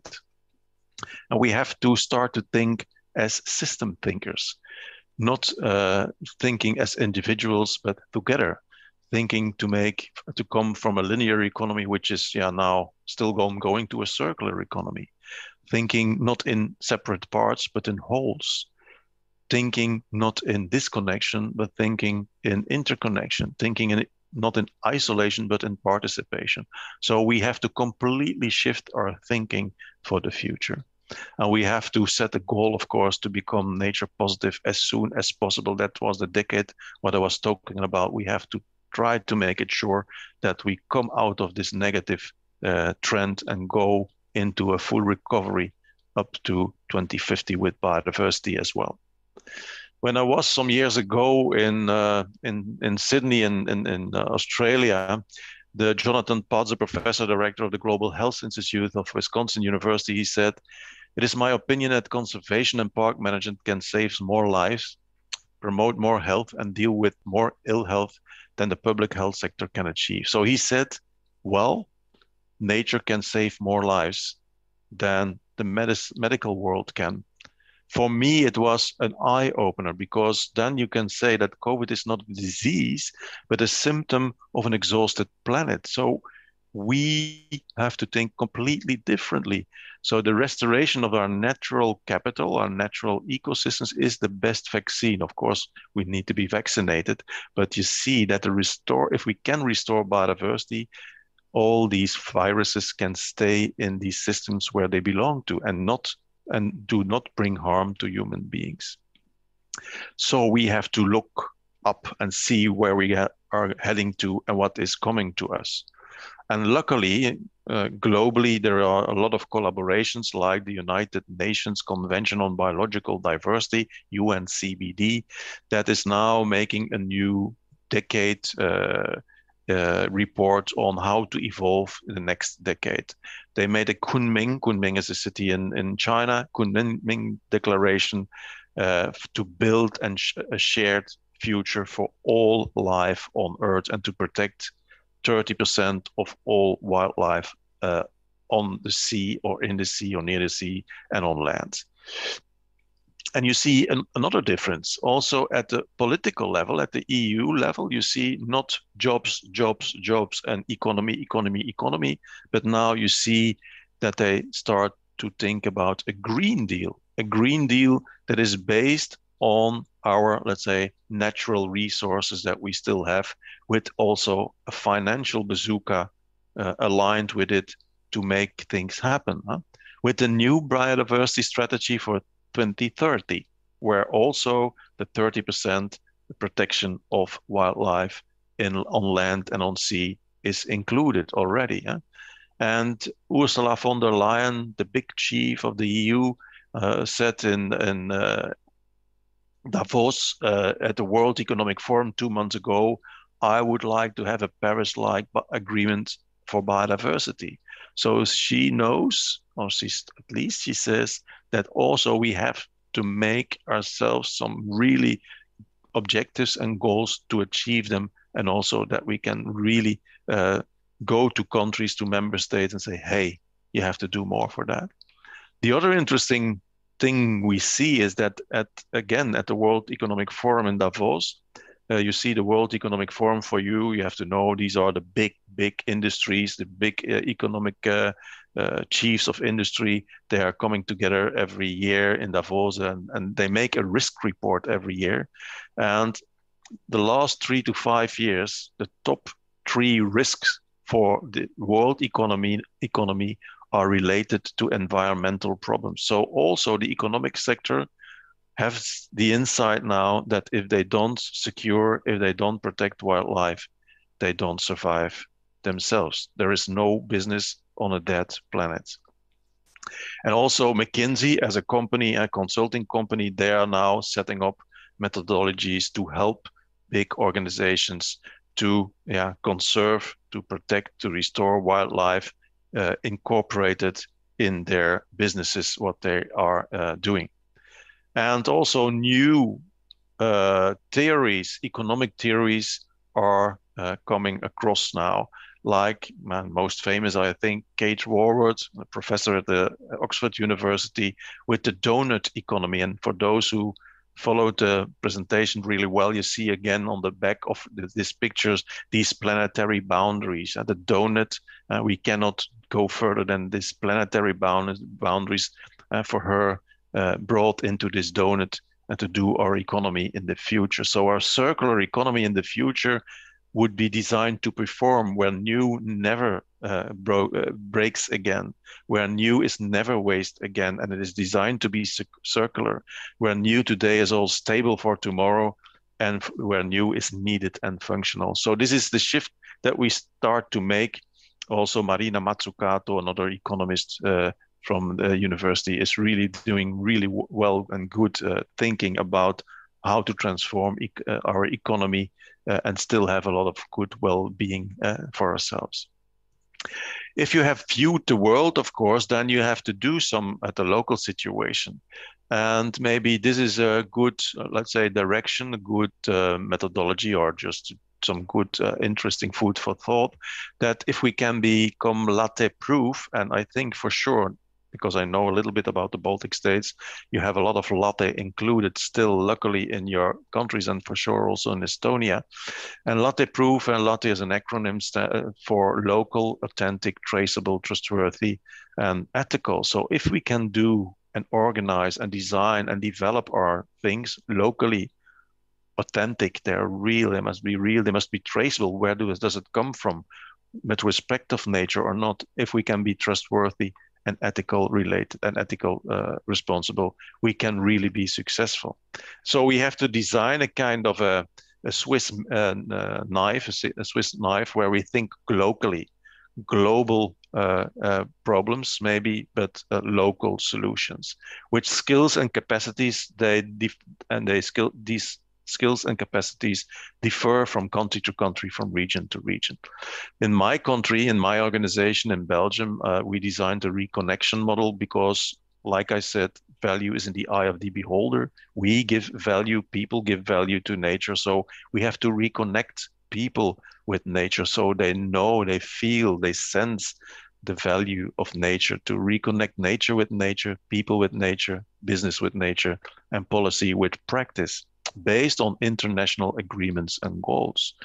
And that's what we see over the past 30 years in my local situation. We see that the restoration of a big part of the river after 30 years, we see that nature surface is doubled and the biodiversity is tripled. So we can reverse from coming from a very negative story to a very positive story as well, if we really invest in wildlife.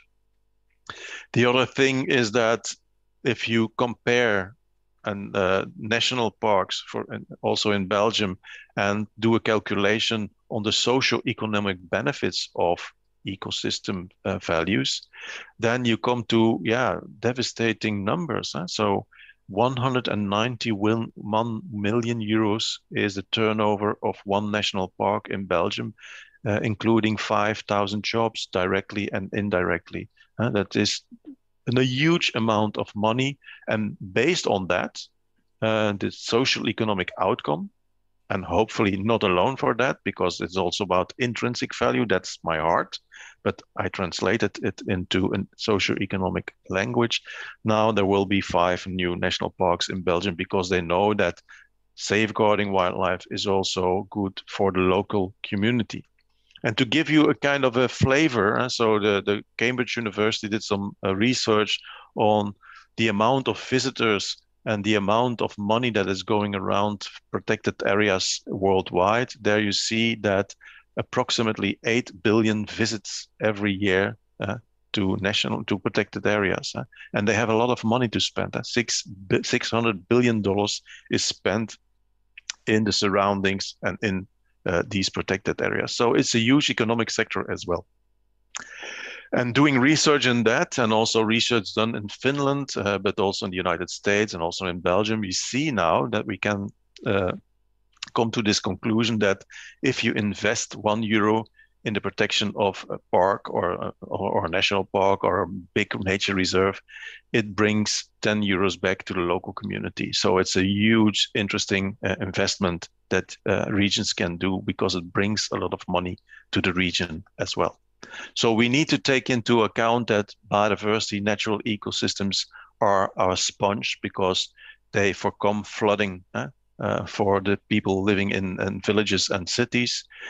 Nature is they are fridges for us. They are our fridge because they cool the temperature, so that's global warming that can overcome global warming. And nature is also the health center for us, not only for our mental health, but also for our physical health. So that's what we need to do, I think, not destroy what keeps us alive, because nature, that's we. So is, I think, a message for all of you. Let's not destroy what keeps us alive. We have to save the planet to save ourselves. Think globally, act locally, and change personally. Thank you.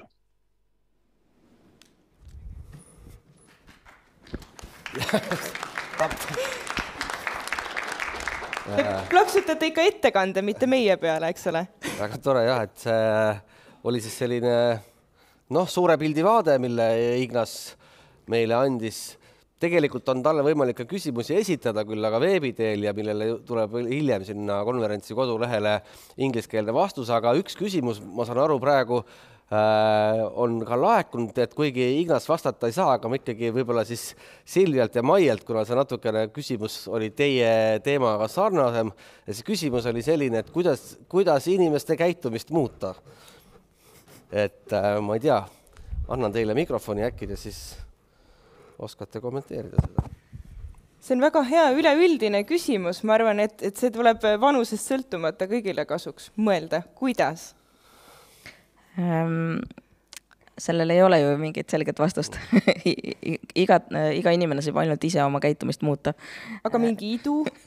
Aga ma arvan, et see ongi see, millele me täna üles kutsume, on selle, et meil tegelikult on kõigil olemas see jõud, see oskus, see tahe loodust kaitsta. Aga me vajame sellist loomingulist koostööd selleks, et need jõud ja oskused ja teadmised kokku panna. Ja ma arvan, et see oli Ignace'i üks sõnum ka, et mõtleme natuke teistmoodi ja loomingulisemalt sellest, kuidas me oma planeeti kaitseme. Ja ma võib-olla kommenteerin seda, et igaüks saab oma käitumist muuta, aga me ei saa sellist mõtet programmeerida teistesse inimestesse, et ma ei tea, et muudame mõtteviisi või et kui me läheme sellise mõtteviisi muutmise peale, siis me leiame kohe hästi palju vaenlasi, sest need ideoloogilised küsimused on meie nahale kuidagi kõige lähemal. Aga ma tahtsin seda öelda, et me muudame kogu aeg oma tegevust ilma, et me seda tegelikult ise tähele paneksime või teadvustaksimegi, et meil sageli ei ole ettekujutust, kuidas asju teistmoodi teha. Et kui me läheme näiteks siin Tartus Maalinna bussijaama, siis seal bussi ukse ees tekib selline tropp. Aga Tallinna bussijaamas tekib järjekord, sellepärast, et seal on rohkem välismaalasi, kes näitavad ette, et bussi ukse taga tuleb võtta järjekorda. Ja me esita küsimusi, miks me näiteks Võrus ja Tallinnas teistmoodi bussi ukse taga sabatame.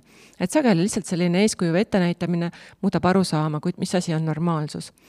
Samamoodi on väga suur roll sellele, mismoodi on üles ehitatud meie taristu ja mis tüüpi esemeid meie ümber on. Et näiteks selle asemel, et koolilastega väga palju nagu õppida teoreetiliselt looduse kaitsmist koolipingis, me võiksime oma koolimajad ümber ehitada ja korraldada sellise võimaluse seal elada siis loodusega ühes rütmis, nii et kui see inimene sealt koolimajast välja tuleb, siis ta ootaks samasugused asju ka oma töökohast ja kodust.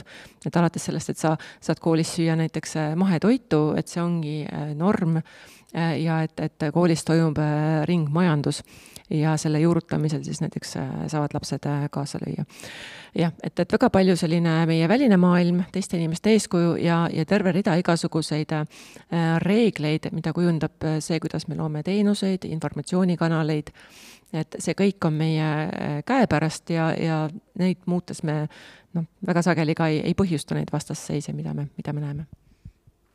Ja ma korraks jutu sabast haaran veel kinni, et mulle tundub, et inimesed ise on valmis oma käitumist päris palju muutma ja päris kiiresti, kui öeldakse, et nüüd käime kõik maskid peas, siis me käime kõik maskid peas või vähemalt suurem osa meist. Aga mis ei muutu kiiresti, on institutsioonid ja et kui me vajame süsteemset muutust, me näeme, et meie majandus on valesti üles ehitatud, siis institutsioonide muutmine vajab sellist pioneeride tegevust, kodanikuaktiivsust, natuke teistsugust üleskutset muutustele, kui lihtsalt, et ainult üksikisiku käitumise muutumine ei aita, et me peame ka institutsioone muutma. Aga nende taga on ka inimesed. Jah. Et paljudes tänastes debattides me ei näe, et on olemas inimesed, keda me ei ole kaasanud ja me ei saa aru, et neil võib olla probleem. See selgub siis, kui me oleme juba oma otsuse vastu võtnud. Näiteks metsanduse küsimustes, ma arvan, metsas töötavate inimeste arvamus ei ole väga kuhugi jõudnud. Üldjuhul tööandja ei räägi oma töötaja eest. Et samamoodi me näeme võib-olla energeetikasüsteemis seda, et selline reatöötaja energeetikas ei ole see, kes enda muredest räägiks. Ja sellistele inimestele sõna andmiseks on vaja neid kuidagi nagu siis eraldi kuulama või kaasama õppida ja et see nende hääl või see mure, mis neist saab, ka kuhugi jõuaks. Selles mõttes mulle väga meeldib see ELFi enda algatus, kus nad Ida-Virumaal siis neid noori, kes peaksid olema siis sealne tulevane või peatne tööjõud, kaasavad nendesse muutustesse või otsivad siis neid võimalusi, kuidas neid siis sellesse tuleviku kujundamisse kaasata, et see tundus väga-väga äge ettevõtmine. Suur tänu väga inspireerivate mõtete eest. Aitäh Maie ja Silvia siis Ignace'i justkui appi tulemast ja sellele küsijale siis, mis veebiteel meile laekus, ma saan aru, kui lühidalt kokku võtta siis, et kuidas inimeste käitumist muuta, kui me räägime üksikisikutest, indiviididest, siis eeskuju läbi seda, see on muidugi ilmne tõde, mida iga lapsevanem teab, et eeskuju on innustav või siis nakatav. Institutsioonide puhul on asi keerulisem, aga see on omaette pikem teema ja praegu läheme oma konverentsiga edasi, et kui Ignace andis sellise väga laia suure pildi nagu globaalsel tasandil, siis meie järgmine esineja läheb kuidagi rohkem lokaalsemaks, ma usun.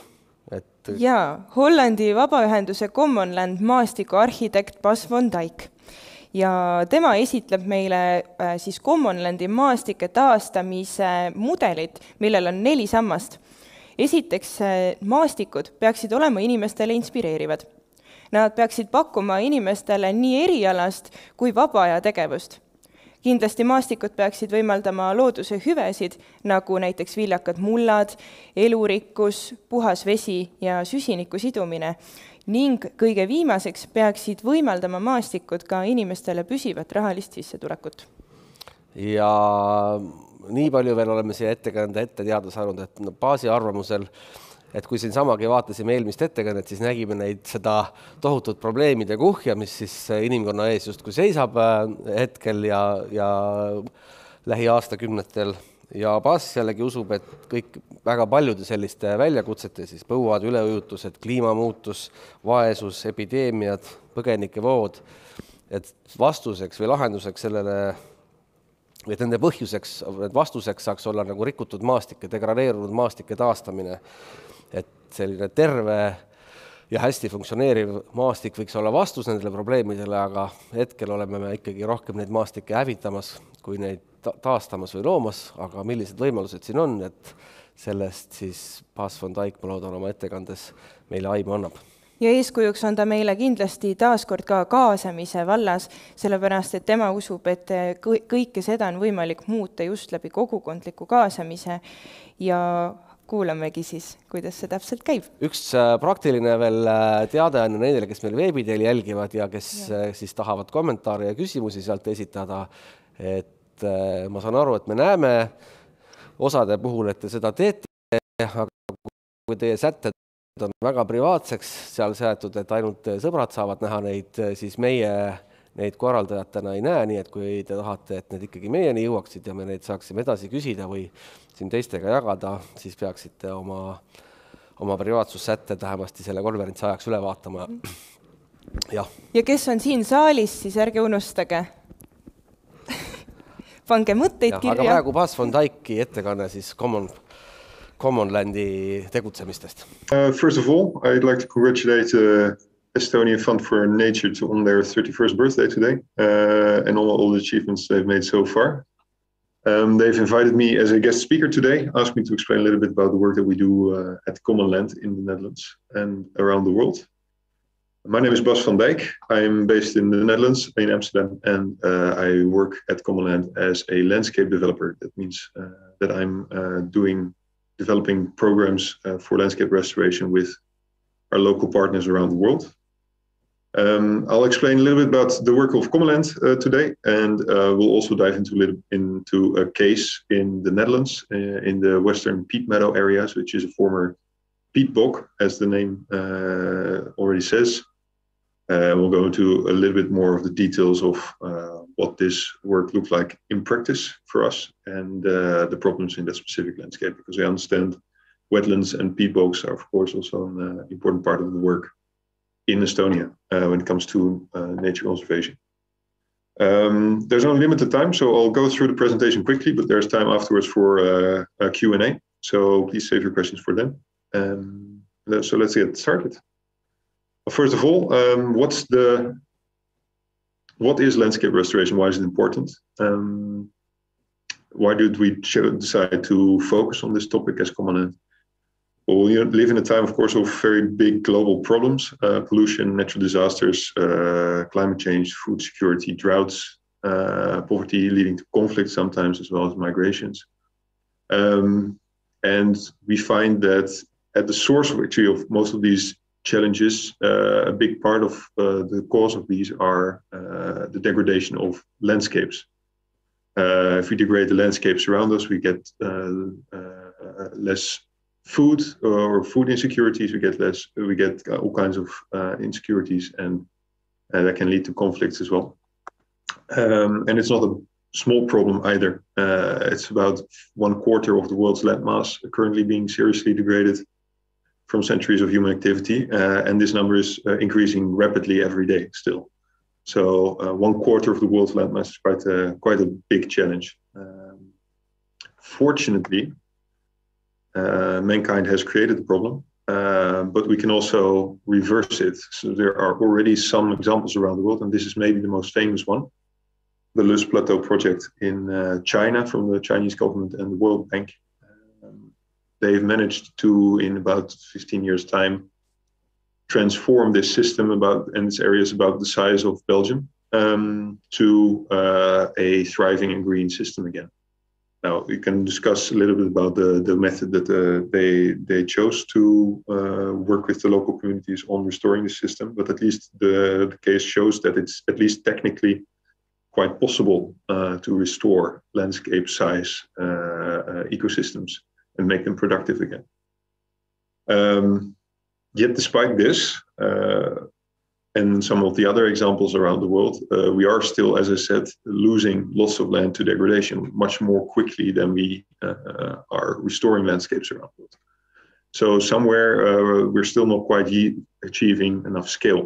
And as I said, it's technically possible to restore landscapes, but the challenge is much more in a social and economic realm that we need to solve to increase the scale of landscape restoration. So that's, in a nutshell, why Commonland was founded. We want to, or we see that it's possible for us to live in a harmony with ourselves, each other, and the nature around us. And to achieve this, we are working or focusing on turning degraded landscapes around the world into thriving ecosystems and communities. So that's our mission as an organization. We were founded in 2013 with this mission, and our founder, Willem Verwerda, ran the IUCN Netherlands office. IUCN is an International Union for the Conservation of Nature. Before founding Commonland, as such, he funded a lot of conservation projects around the world, and he noticed this challenge that we aren't achieving the scale that we need around the world to get to net restoration instead of net degradation of the land. He saw that some of the challenges there are, many projects are only dependent, for instance, on donor funding, which is finite. There's only a limited amount of donor funding available in the world. And a lot of these projects are also focusing on relatively short time periods, so maybe 3 to 5 years. Well, it actually takes a lot longer to create sustainable impact. So some of these challenges he already noticed, and he decided that he needed to found the Commonland to address these challenges. And also an important other challenge is, or a notion is, that traditional conservation projects maybe focus on fencing off parts of the land and putting people outside of it. Well, actually, if we want to achieve scale, you can't do that everywhere in the world. So everywhere where ecosystems need to be restored, you can't keep people out. People are a part of the landscape. We are interacting in these landscapes. Landscapes are being used by people. So people need to stay part of this. Although we need to have this mindset shift of people at the top of the pyramid to people as part of a bigger system that is a landscape. So we need to come to a sort of a mindset shift, but also find new ways of living and interacting in those landscapes. And people who are in those landscapes, they need to be a part of that. And when you're talking about people in landscapes being part of a long-term trajectory of finding a new way of engaging with the landscape around us, it becomes quite complex. Lots of different stakeholders means lots of different stakes, lots of different interests, lots of different ways of looking at the landscape, ways of understanding. So you need to find a way to start, at least to have a conversation that's shared among everybody about the environment that you're operating in and about the future that we want to create with each other. So to facilitate this, we came up with the 4 returns, 3 zones, 20 years model framework. And as I said, this framework, that's a way of looking at a landscape and talking about it. So we have, it consists of 3 parts. The 4 returns is the first. In the current economic system, we are focusing a lot on maximizing our short-term profits, which is leading to degradations often of land and coming at the cost of the future capability of this land to produce ecosystem services. So we need to shift that system from maximizing short-term profit to optimizing for 4 returns over the long term. The return of social capital, bringing back jobs, education, security in landscapes, return of natural capital, biodiversity, soil, water quality, water quantity as well. Return of financial capital by realizing long-term sustainable profits. After all, as I said, people are part of these landscapes. They need to be able to make a sustainable living because there's only finite donor money, funding available.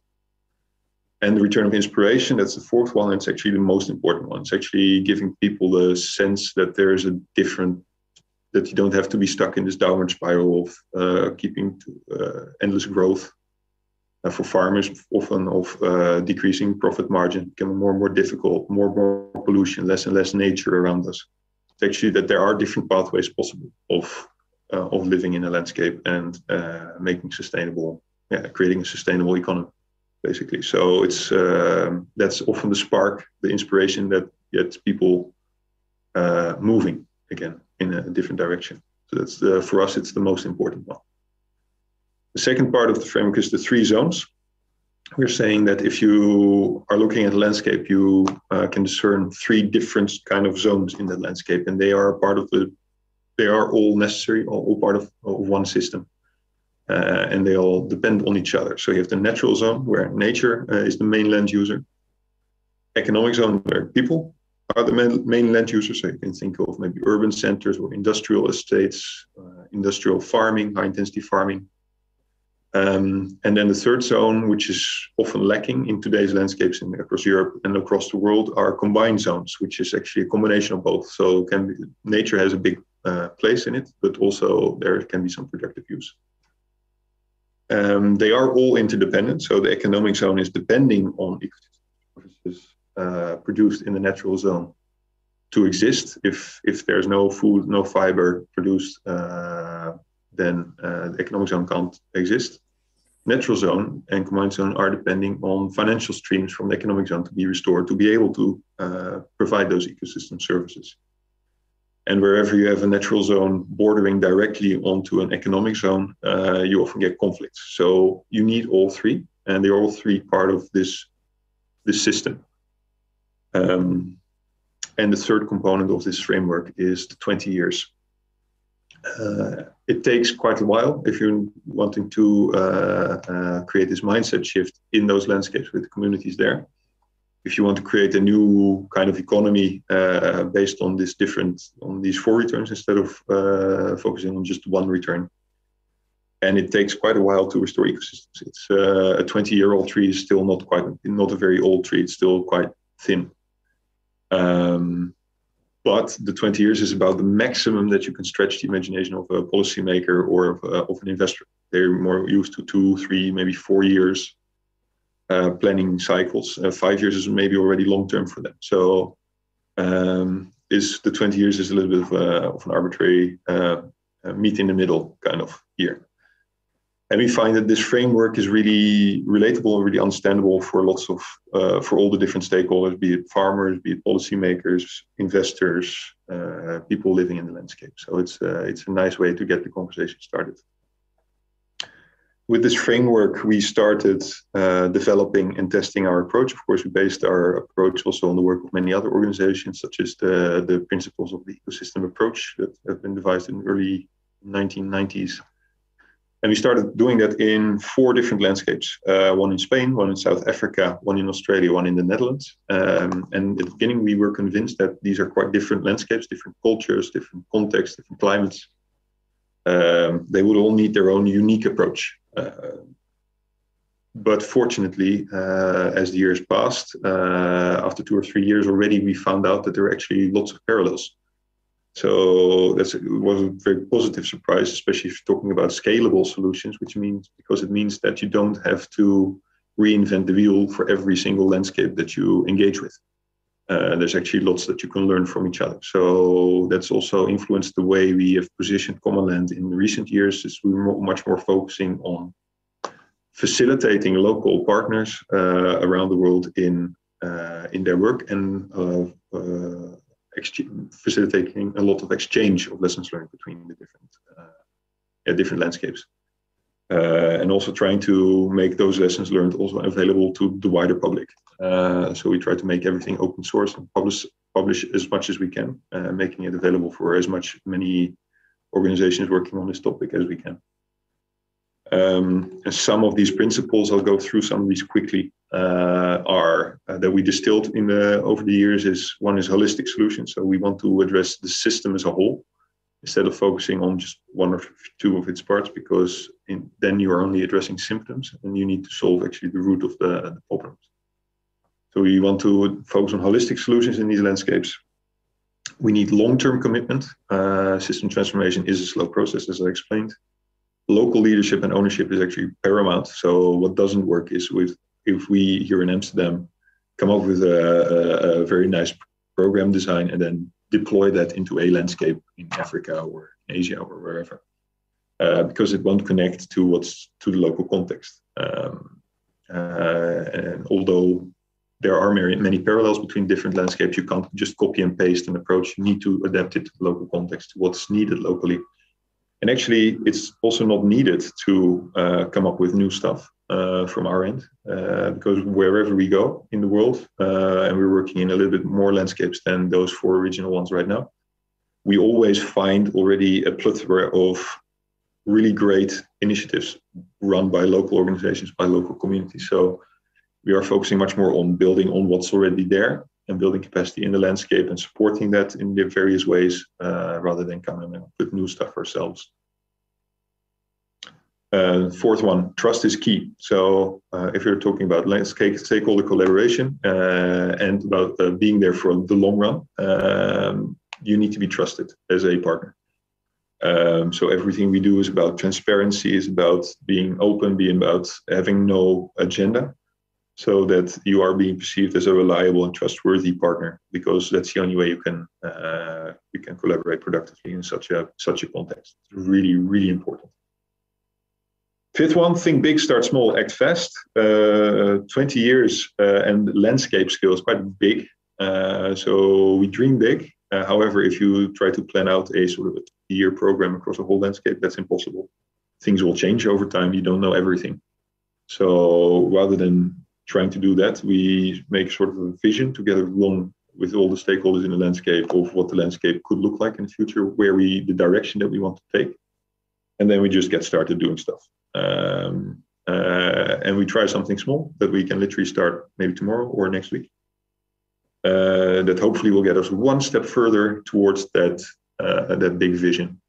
If it works, that's great, and we can take the next step. If it doesn't, also great, because we learned something and we know it doesn't work, so we choose a different direction. So that's how we shape the programs in a sort of an organic way.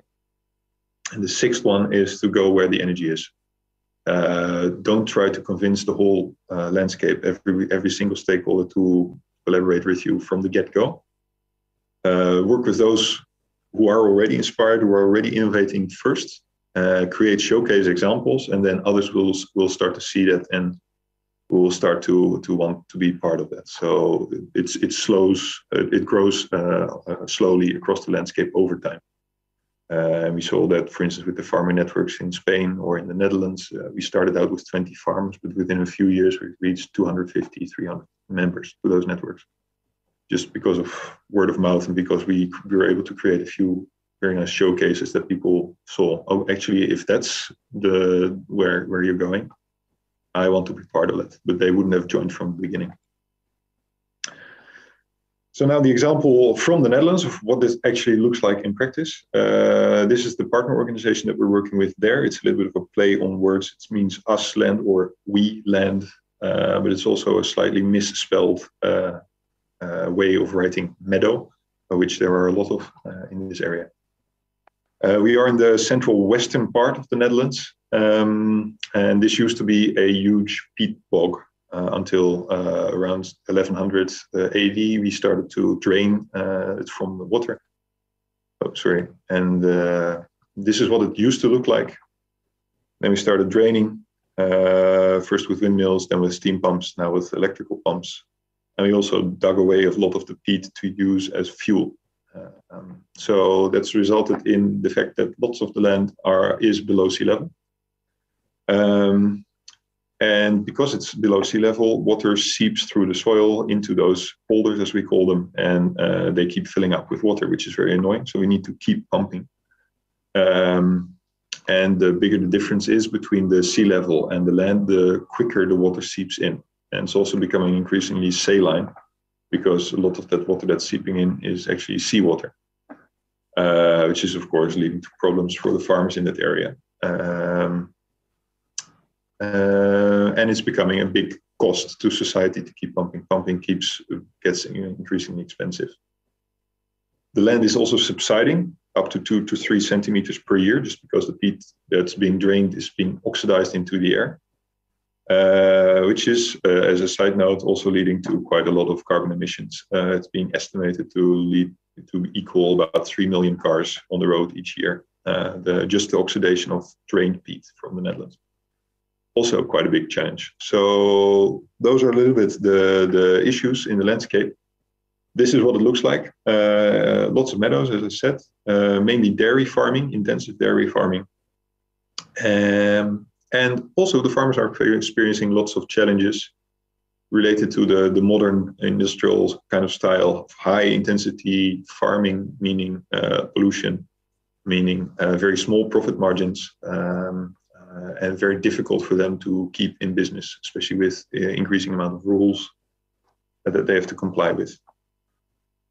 Weiland is trying to address these issues. We're working on a healthy and resilient landscape in this part of the world. And they've created an organization based on 3 programs: Sustainable Farming Program, the Sustainable Income Program, and Inspiration and Community Program. And they're supported by a back office team and by some monitoring evaluation. Sustainable Farming Network, because many of the most of the land in this area is managed by farmers. We need to work a lot with farmers. So they have established a farmer network. It's currently around 100 members. And that's focused on experimenting what a sustainable way of farming can look like in this part of the world. They're doing lots of pilots, lots of experiments. They're supporting farmers who want to run pilots on their own farm as well, with knowledge and with some monitoring support, sometimes with small amounts of funding. And can be all sorts. How can we increase the amount of carbon being stored in the soil? Can we improve the soil life? How can we increase the water holding capacity of the soil? How can we graze in a different manner? How can we keep cows healthy in a natural manner instead of feeding them antibiotics all the time? Can be all sorts. And so slowly but surely, we are developing a new way of farming that is more in balance with the area. On the left bottom side, you can see a trial making bokashi, kind of compost. And the center, they are spreading vermicompost across the land. And on the right, you can see the farmer members plotted in a map. Sustainable Income Program focuses on improving the business model or the business case for farmers, sustainable business cases, so that this new way of farming is not only restoring the land every year a little bit, but also being financially more attractive than staying in the business as usual conventional way. They are doing herbal teas, they are doing sustainable dairy, they are doing double purpose cows, which can be used for milk and meat, and which are more tuned to a little bit wetter circumstances. The very high productive milk focused cows, they have very narrow hoofs, for instance. So if the water tables are high in this peat meadows, they just sink through the surface, they puncture the soil, and these cows have a little bit of wider feet, so they can handle those circumstances. So those are some of the things that you can think of. A very exciting pilot, I think, is this one, the food swamp. The food forest, this is a food swamp. They're trying to out all the different food-producing plants that you can grow in a swampy environment, so that you can, again, raise the water tables, reduce the peat oxidation a little bit. Finally, the Community and Inspiration Program. They are focusing on creating a network of farmers, but also reaching out to the people living in the urban centers around this landscape, which total about 5 million people, bordering directly onto this landscape, people who travel through the landscape a lot but don't know what's going on, to increase the connection. So they're organizing excursion nights, they make YouTube videos, do lots on social media, create some events. And they've also put together a bicycle route, you can see in the top right hand corner, with some art projects next to it as well. All of these to engage the general audience more with what's actually going on in the landscape around us and where is our food coming from, which is, of course, an increasing challenge in today's society as more and more people in urban centers are getting losing their touch with the environment and with our food, basically. I'll keep it there. Let's dive into the Q&A now. And of course, if after this session or if we run out of time for questions, you have more questions, also feel free to drop an email to me or look on our social media or the website of our organization. And through our website, you can also find the websites of our partner organizations. Thanks.